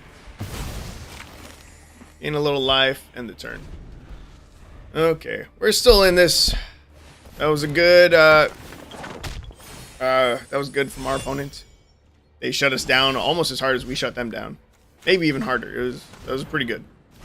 Pretty good. I probably should have swung first. I hate myself for being right. Because I guarantee they double block here. We could have played an Ancient Gold Dragon. Could have played the Ancient Gold Dragon this turn. Feels bad. We only have 23 cards left in our library. We're going to mill another 3. We mill our last dragon. All of our dragons are in the graveyard and or exile. We're going to take the action from the Undead Butler. And I'm going to go ahead and grab a Mire Triton. Wait, do I have one? I don't have one in here. Trash. I'm just going to grab a Shambling Ghast. We have all of our main targets in our graveyard. Yeah. We have most of our big targets in the graveyard already. We only have 20 cards left in our library. I don't want to get milled out. Which was a very real concern from Ancient Brass Dragon. The ETB from all the Stitcher Suppliers and all the Undead Butlers may have killed us. Alright. Unburial Rites. What do I grab? Ancient Gold Dragon. Sure. Let's go with you. No attacks, will end the turn. They do not have reach. They have a single card in hand. Don't be a removal for Ancient Dragon. Ancient Gold Dragon. A fucking pacifism. Awesome top deck. That is very good. Good job, opponents. I hate you. Alright, Dusk Mangler. We'll, I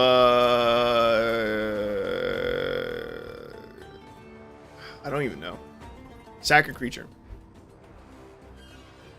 We have to use our treasure? I was just thinking that we'll be able to cast Ancient Silver Dragon next turn. Dude, god damn it. Wait, okay, we swing out. If they block Shambling Ghast, I think we can cast Ancient Silver Dragon right now, right? They even block our Mire Triton. Wait. So I'm good, right? 6, 7, 8. We can cast. We can hard cast this Ancient Silver Dragon. Let's go. Dude, he's taking care of 2 of our dragons already. This is such AIDS. Come on. Come on. That's a land. Let's go. You're at 37 life. Fuck you. Alright. Ancient Silver Dragon. Damn it. Alright. Come on. High roll. High roll. High roll. It's gonna be like an 8. A 10. We'll take it. We gotta draw 10 here. That gets us a land. That's perfect. I can cast Dusk Mangler here. Dope. Super dope. We will sack a creature. We'll sack our Ancient Gold Dragon. Get rid of that pacifism, get it into our graveyard, and then we can recast it next turn. Dusk Mangler comes down. Let's go, baby. Let's go. Yes, yes. Next turn, we can just reanimate it. Or hard cast something from our hand. But nah, we're going for the dragon. Wow, that was really dangerous, actually. Wait, I actually can't swing with Ancient Silver Dragon again, or I die. I almost decked ourselves. I almost died. And I didn't even realize it. Yo, that's bad. Okay. Yeah, that's just bad. Okay. How do I want to do this? I will Unburial Rites. We're gonna bring Let's get the Bronze Dragon out. And I'm going to Bone Shards, sacking our dragon because I don't want to accidentally swing with it and then lose the game. We only have 6 cards in our library. I don't even want to play Mire Triton. Swing for 5. End the turn. This is rough. That was really close. If our opponent is able to live 7 more turns, which is not looking likely, we just lose. Interesting. I wonder if they're gonna scoop. They're giving our creatures lifelink kind of just because. Alright. Swing for 2, or swing both of our creatures. Alright, now we want a high roll. Come on, baby. Show me 12. 12? 12? Resolve? I'm still guessing 12. Got a 4. It's a little low. That's okay. Do we get to put 4 on each? We get to put 4 on each? Yo, that's crazy. Scoured Barrens, gain a life. We only have 5 cards in our library. Dude, the blue dragon might need to go. The draw did help us win, but if we were to hit 20, like I don't even know how much more we could have, how much higher we could have rolled without dying. Like we seriously almost decked ourselves. Again, if we had rolled 5 higher, we got what, like a 10? If we had rolled a 15, we would lose the game at this draw step. We would be dead. Damn, that's crazy. So we're not even going to get to see the roll. We just swing. We hit our opponent with a good game. They maybe give our creature lifelink for fun. They do. Opponent's fun. I don't like the deck they're playing, but they're fun. They're fun. I like their deck a little more because they were Selesnya enchantments. Again, it's still pretty life gain based, but it was more than just your standard typical life gain deck. I like that it was enchantments a little more. So that was a victory. Yeah. I am gonna go ahead. We're gonna swap out the black, or not the black. We're gonna swap out the blue dragon. Maybe. I don't know. It was very risky. We're gonna keep it for now. Let's see. Actually, let's see. So I think I do want to get rid of the white one, maybe. Getting a bunch of 1 flyers probably wins us a lot of games. It's really good. I don't know. I just kind of wanted this to be 5 colors. I guess it doesn't really matter. But again, the Ancient Silver Dragon is super risky. That is very high risk, high reward for our deck. Because again, the reward is pretty good. The reward is pretty good. But it could very easily, very easily mill us out. And again, I couldn't even swing with it for a second time. Because we were just so likely to die. I'm gonna add the red dragon.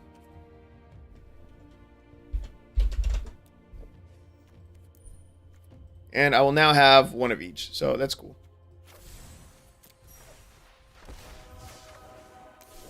I've used a lot of mythic wildcards today. Okay, we are still not a 5-color Reanimator. We're now 4-color, and I definitely don't know the names of the 4-color combinations. I don't think I could name a single one. Let me see. MTG 4-color names.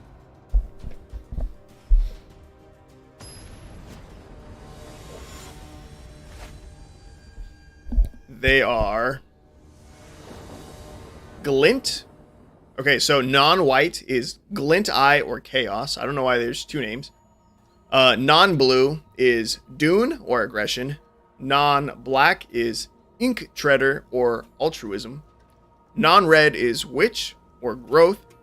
And non-green is Yor or Artifice. Yeah, I would have no idea. Wouldn't even be able to take a guess at what any of those were. Alright, opening hand. decent. It is decent. Ooh, that was a good mill. We've already milled an Ancient Bronze Dragon. Dude, Ancient Bronze Dragon's fun. Ancient Bronze Dragon's very fun. I didn't realize that, yeah, you get to put that many counters on both creatures. Like, that's insane. Alright, I'm going to play another Stitch of Supplier. We could use a little more land. So hopefully this mill helps us find one. We mill 2 non-land cards and then a land. I think our chances of top decking land is pretty good. We do still have a plains, but we need one more. One more and then we can late to dinner. Grabbing our green dragon. Opponent has played 2 islands, which is a bit scary. Our opponent is running 63 cards in their deck. 63. People, for the love of God! Learn to cut cards. It's not that hard. I promise you it's not as hard as you think. And those 3 additional cards, I promise you it's not helping you win. It's just not. And I was wrong. We top deck a Dusk Mangler. Alright, we swing with Stitch of Suppliers. We got nothing else to do. They Brazen Borrower. Okay. Brazen Borrower can't block? Oh, it can only block creatures with flying. Okay, that makes sense. Show me a land, please. 43% chance to hit a land. 43. Easy. Easy top deck. Also, I haven't stopped to admire the sleeves, really. But dude, look at these sleeves. That's beautiful. We miss. Awesome. I'm going to Mire Triton. Watch us mill a land.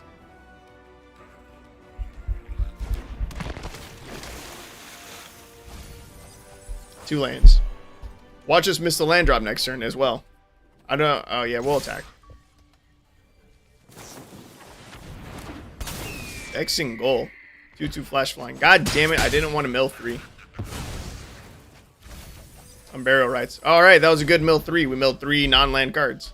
We were gonna top deck an Unburial Rites. All right, opponent. I thank you for your help. Now, 45% chance to hit a land. Show me the land. Show me the land. I don't know if our opponent's running counter spells. It looks like they're a flash flying tribal deck, which is neat. It's interesting. I've never seen anyone use Vexing Goal. Everyone knows Brazen Borrower. If you played around, you know, Throne of Eldraine's release. Brazen Borrower is a crazy good card. And it's worth like, oh, it used to be worth like $10 a card or something, maybe more. Let's see. Right now, the Throne of Eldraine version is going for $9.43. There's the list version, which is going for $31. The Secret Lair drop is going for $23. That's crazy. Okay. We hit the land. It's phenomenal. We must thank our opponent greatly later. We're going to late to dinner. And we're going to grab... Ooh, Ancient Bronze Dragon needs to deal combat damage. He has a lot of flyers. We're just going to play the Ancient Bronze Dragon, I guess. We're not likely to get the triggers, which is too bad. And we can swing both of these. They probably don't block. They maybe block the Stitch of Supplier. No. So, do they have, like, unsummons? Are they going to bounce our Ancient Bronze Dragon to our hand? If they do, that's actually really bad for us. Shark Typhoon. Was not expecting that. Our deck is... It really doesn't like bounce effects. Whenever someone bounces one of our big threats to our hand, it's really bad for us because we don't have ways to cast it. And we don't have a lot of ways to discard it either. So, yeah, it could really, really set us back. Scoured Barrens. We'll take that. Do we have anything else to target? Yeah, we can Unburial Rites, grabbing a Dusk Mangler. So that's good. If they're... Ooh, yeah. Yeah, this is good. They're going to have to sack something, which is good.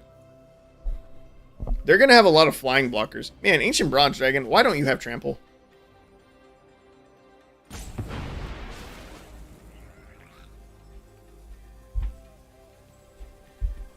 Next turn, we can Unburial Rites. We don't have anything in our graveyard, though. Maybe we mill something here. Let's see, we've already seen 2 of our dragons. and a Dusk Mangler. All we have left is Ancient Copper Dragon, Ancient Gold Dragon, or an Archfiend of Sorrows to mill. Opponent doesn't block, so we don't mill anything anyway. Opponent's going to play something. They're going to create a shark this turn, I guarantee it. They maybe play another flying creature as well. I wouldn't be surprised if our opponent ends up with 2 blockers here. Winged Words. Alright, so that's 1 shark. They probably create another one. They have 5 mana. Definitely going to create another shark. I think they create another shark over creating another creature. Our opponent's down to 6. If Dusk Mangler can die, that would be pretty good for us. Or if we can find a way to discard this one, would also be really good for us. Because again, opponent's down to 6. Burning them for 4 at a time. That'll get it done. That'll get the job done. Man. I'm starting to feel a bit tired, even though, yes, I have been drinking these monsters. It's more so because I like to drink them. And less so for, you know, the energy effect.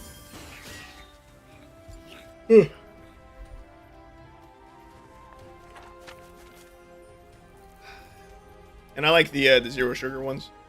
I don't like original monster. I very, very rarely drink them. I do not care for them. All right, we're gonna go to combat.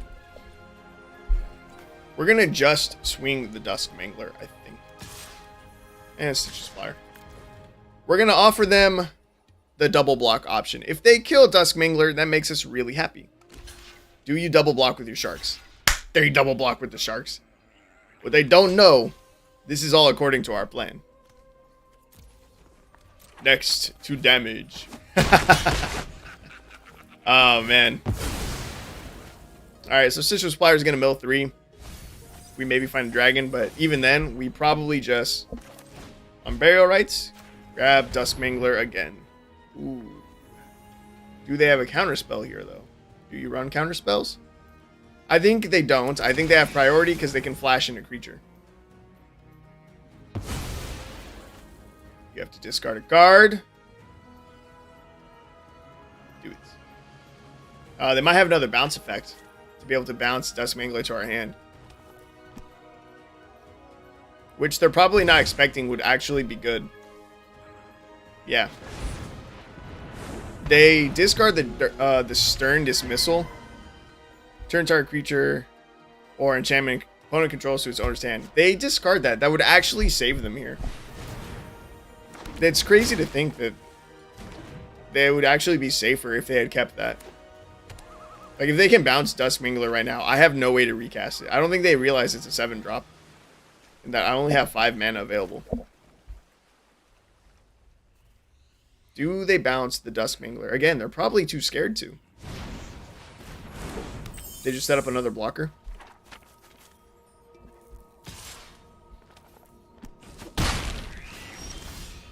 That blocker they set up is actually really good for them. Is there any way for me to kill it? Oh, you know what? They have to double block here. The way they need to block, though, they need to block Dusk Mangler using their sprite. They're doing it wrong. You just saw what happens. No! No, opponent. No! Again, it's crazy to think that leaving my Dusk Mangler on the field by them not killing it with the blocks would actually save them. But they let me recast it again. They can see that I have the Unburial Rites, right? Like they can see that I have it. They can see that I can flash it back. They were supposed to block with their 2/1. As crazy as it sounds, that's how they were supposed to block. And then they're supposed to let their 6/6 die to the Mire Triton, because they needed to block that because they were down to 2. Oh man, it's crazy. I don't blame our opponent for not seeing that line, but yeah, that's what they needed to win, or at least, you know, live another turn or 2. Wild, very wild. Okay, opening hand, it's decent. Could use a white source. Let's see, Stitch's Supplier. I'm gonna play it. Hopefully we don't mill a white. We mill a white. That's okay. It's fine. We'll find another one. If not, no big deal because we have Shambling Ghast that we can play. I'm just going to play Mire Triton. Mellow White Source. Could have used it. I wanted to utilize my mana, and it's probably wrong. I probably should have just dropped the Shambling Ghast. Battlefly Swarm. Interesting. And Evolved Sleeper. Gross. Alright, we double Shambling Ghast here, which is really good for us. Swing both of these. They probably don't block. They probably just take the 3. It's pretty early in the game still. If they swing their Evolved Sleeper at us, that's good. We will double block with Shambling Ghast, get 2 treasures. And then we're really close to casting Unburial Rites. They probably don't swing here, though, because I can double block and just kill the Evolved Sleeper. Hell, I could single block and kill it with the -1/-1 counter. They decide to get rid of our Mire Triton. Okay. They have Phyrexian Reclamation. Excuse me. Cool card. I feel like I've seen this recently for the first time. You can pay 1 in black, pay 2 life, return target creature card from graveyard to your hand. Neat card. Neat card. Alright, we're going to swing out here. I don't know if it's the right call. I probably should have held back a Shambling Ghast. But we're going to do it. Yeah, I definitely should have held up a Shambling Ghast.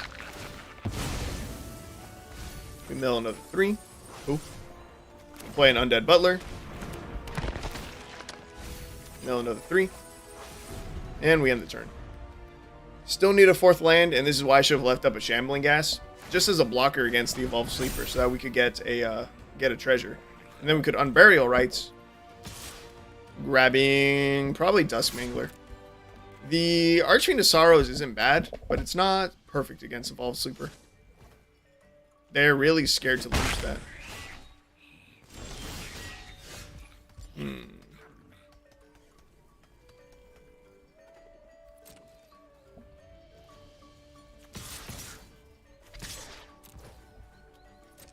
Here, they probably block Undead Butler. Or, again, they take the 3. They might be scared. They're eyeing the Archfiend of Sorrows a lot. They're probably too scared to block. Because they think there might be some way for me to get Archfiend out this turn. And then that could kill Evolved Sleeper. Ooh. Ooh, he blocks a Shambling Ghast. My thanks. Great treasure. And we can actually bring the Archfiend of Sorrows in. Clear off his board. He was looking at it too. He saw it. He's like, he doesn't have 5. He can't unearth it. Brought it back anyway. Good. It feels good. Get out of here, Evolved Sleeper. This isn't standard. Get out of here.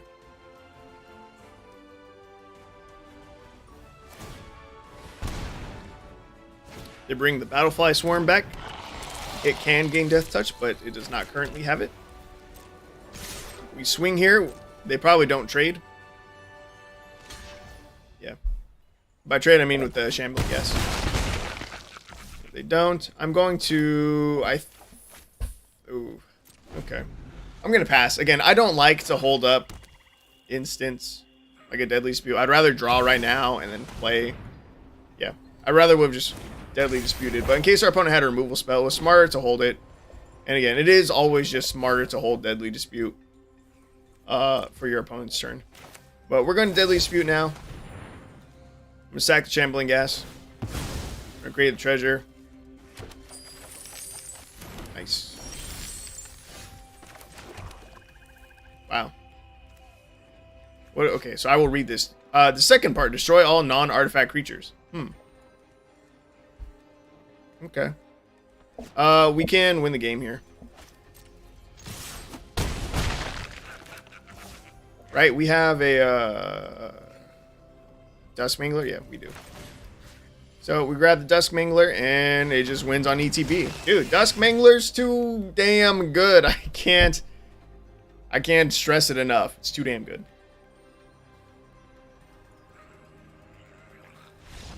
Yup. That's just game. See, and Archfiend of Sorrows, we don't see it as much as like Dusk Mangler, right? There's only a single copy of the Archfiend of Sorrows. But here it is, showing its value, showing its worth. It's good. I wouldn't cut it either. I've considered cutting it. I really have. I wouldn't. Not if you're gonna keep this a budget deck and only use 4 rares or mythics like me. If you're willing to increase the amount of rares you're using, then like you could probably cut it if you wanted to. I still wouldn't, but if you were going to,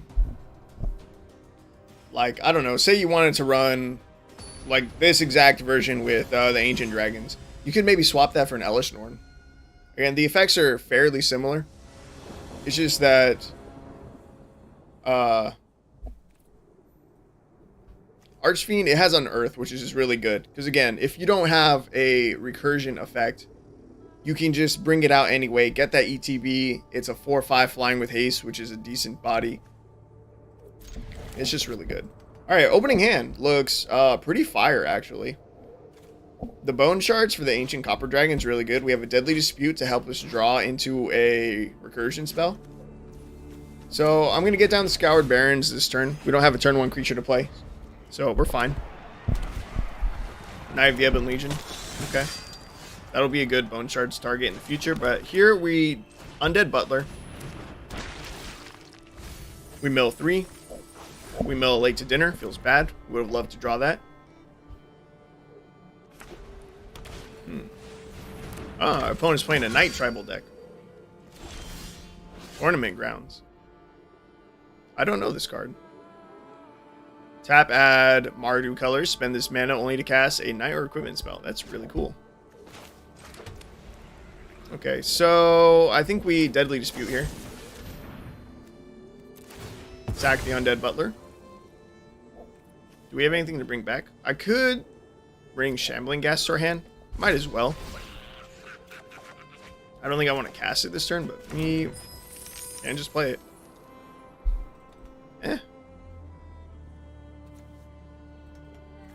I'll just play it. And we're just going to end the turn here. Worst case, I block with a Shambling Ghast, and it's not a big deal. Venerable Knight. Cool. Ooh. I did not bother to read Worthy Knight. Whenever you cast a Knight spell, create a 1/1 white human creature token. I'm not a big fan of that. Man, we could really use some more draw, which we just don't have.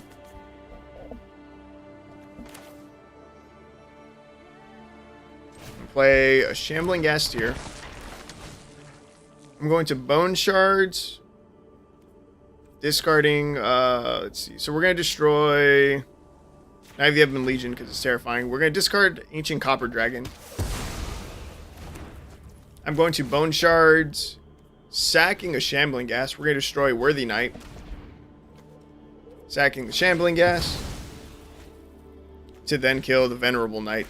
Venerable Knight puts a counter on this token, but that's okay.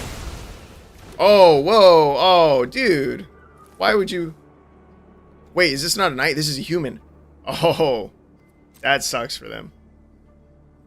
Okay, we'll see if they want to sack off their last creature, the Shambling Ghast. They do. We have nothing going on our board. I maybe should have held back that attack to then do the same thing with Bone Shards again. Yeah, to get rid of the Wintermoor Commander, that would have been good. We'll Stitch a Supplier here. We maybe mill Unburial Rites. We miss. We have 2 good targets. We need to mill. Play out our land. Do I want to destroy Wintermoor Commander? No. Wintermoor Commander is a really, really powerful card. 2/1 Death Touch is toughness is equal to the number of knights you control, and whenever it attacks, another target knight you control gains indestructible until end of turn. Wintermoor Commander is a great card. They return their Worthy Knight to hand. Also nice.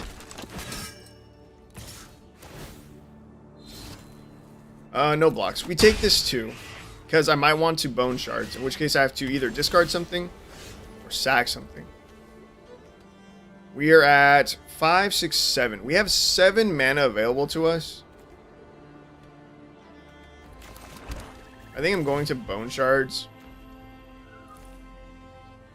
Everything we're targeting has flying, right? So I'm more concerned about Worthy Knight, I think. We sack Stitcher Supplier. We mill 3. Come on, Unburial Rites. We whiff. Yeah, we got nothing. Okay, so if we top deck a big boy, we can cast it. We have a lot of good top decks. We have a 16% chance to top deck a recursion spell. Then we have another 6%. Ooh, we find the Unburial Rites. That's perfect. Let's go. Let's go. So he might have a removal spell, right? He has 1 card left in hand. It doesn't really matter which one we go with, right? But we start with the Ancient Bronze Dragon. We don't need more mana. We have plenty of mana. So Ancient Copper Dragon is meh.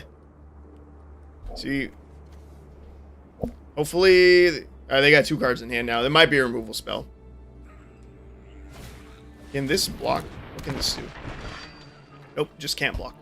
I wanted to make sure it didn't have an effect like Brazen Borrower, where it can only block creatures with flying. Knight of Dust Shadow, it's going to swing. They could have swung their Wintermoor Commander. I don't know why they did it, but they could have. I'm going to Unburial Rites, grabbing Ancient Copper Dragon. Our opponent has some kind of response, unless they're playing with full control. Nice. All right, Ancient Bronze Dragon connects. High roll. 15. Oh my god.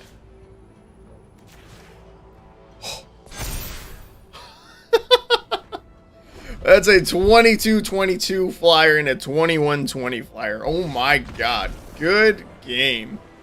Jeez. That was a good roll. That was a very good roll. And that's why we did it in the order that we wanted. Or the order that I did it. Just so that we'd have another target to put our dice rolls on. Or put our counters on from the dice roll. Damn. That was good. That was fun. Oh man. It's already a little bit late for me. Okay, I think this is going to be the last game because I do intend to go to the gym. I should probably verify it's open. I mean, tomorrow it's Halloween. So it's not like that crazy of a holiday. I doubt the gym would be closed. It maybe will close early. Tomorrow's Monday. And I go to Planet Fitness and they're open 5 days. They're open 24 hours, 5 days a week. So tomorrow they would normally be open 24 hours. I wouldn't be surprised if they had like reduced hours, but I doubt they're gonna be closed for Halloween. Again, they'll probably just close early. All right, we're gonna Deadly Dispute here, sack off the Stitcher Supplier. Our last game is gonna be against Mono White Life Gain. And again, they might be running other colors, but I don't care. It's Mono White Life Gain, which sucks. This is gonna be annoying. I hope we win. If I lose the last game again, their aura's off. Who cares? It's Mono White Life Gain. I don't care. I don't care what anyone says. They're Mono White Life Gain. Blood Artist. Interesting. Yeah, so I really want to win this game.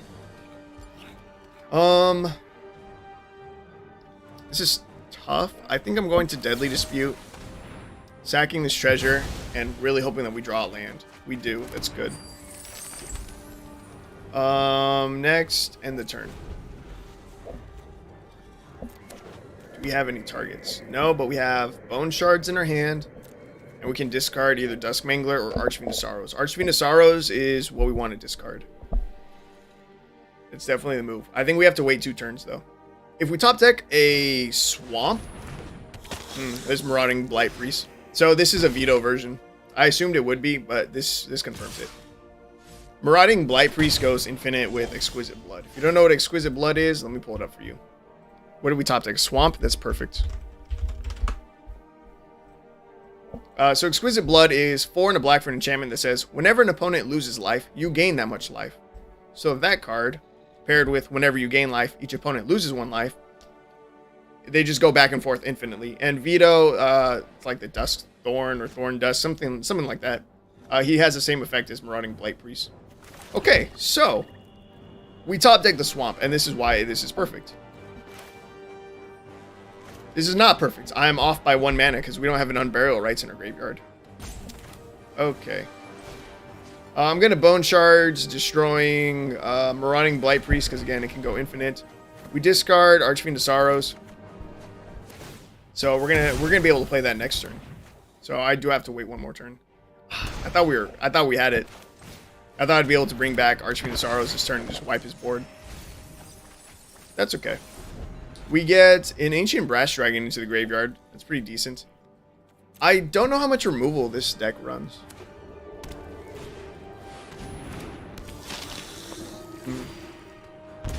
Yeah, I don't know how much removal this deck runs.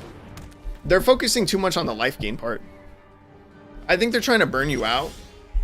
But if you're an Exquisite Blood combo deck, you should really just be about the combo. Like, I wanna show you guys my version of the deck. It is, for being a budget deck, it's really good. Being limited to only 4 rare / mythics, I don't want to toot my own horn too much, but I did a really good job with it. Because, again, that limits how many copies of Veto and Exquisite Blood I can run in the deck. Okay, let me play out my turn. So we're going to Unburial Rites the Archfiend of Sorrows rather than unearth it. Take some life, we'll clear out their board. They get some Blood Artist triggers here. Opponent's up to 32 life, very annoying. Let's see, my deck. Where are you? Did I pass it? I wonder if I deleted it.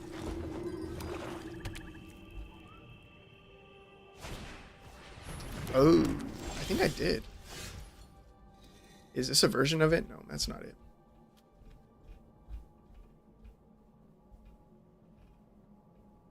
Oh man, that's a little disappointing. I think I deleted my deck because I hadn't used it in a while and didn't really need it. I was like, you know, I can remake it whenever I need to. Damn. Okay, never mind. So I will not be showing you my deck. That's okay. Do we have anything to gain life? No. I can play an Ancient Brass Dragon, which seems really fun. So we're just gonna do that. Now, Ancient Brass Dragon, I still have to be a little bit wary of this card. Because if we roll decently well... Okay, we're not close to milling ourselves out. We have a lot of Shambling Ghast in our graveyard, but only Stitcher Supplier and Mire Triton, so we mill another 5. So we're okay. We're okay for Ancient Brass Dragon to hit.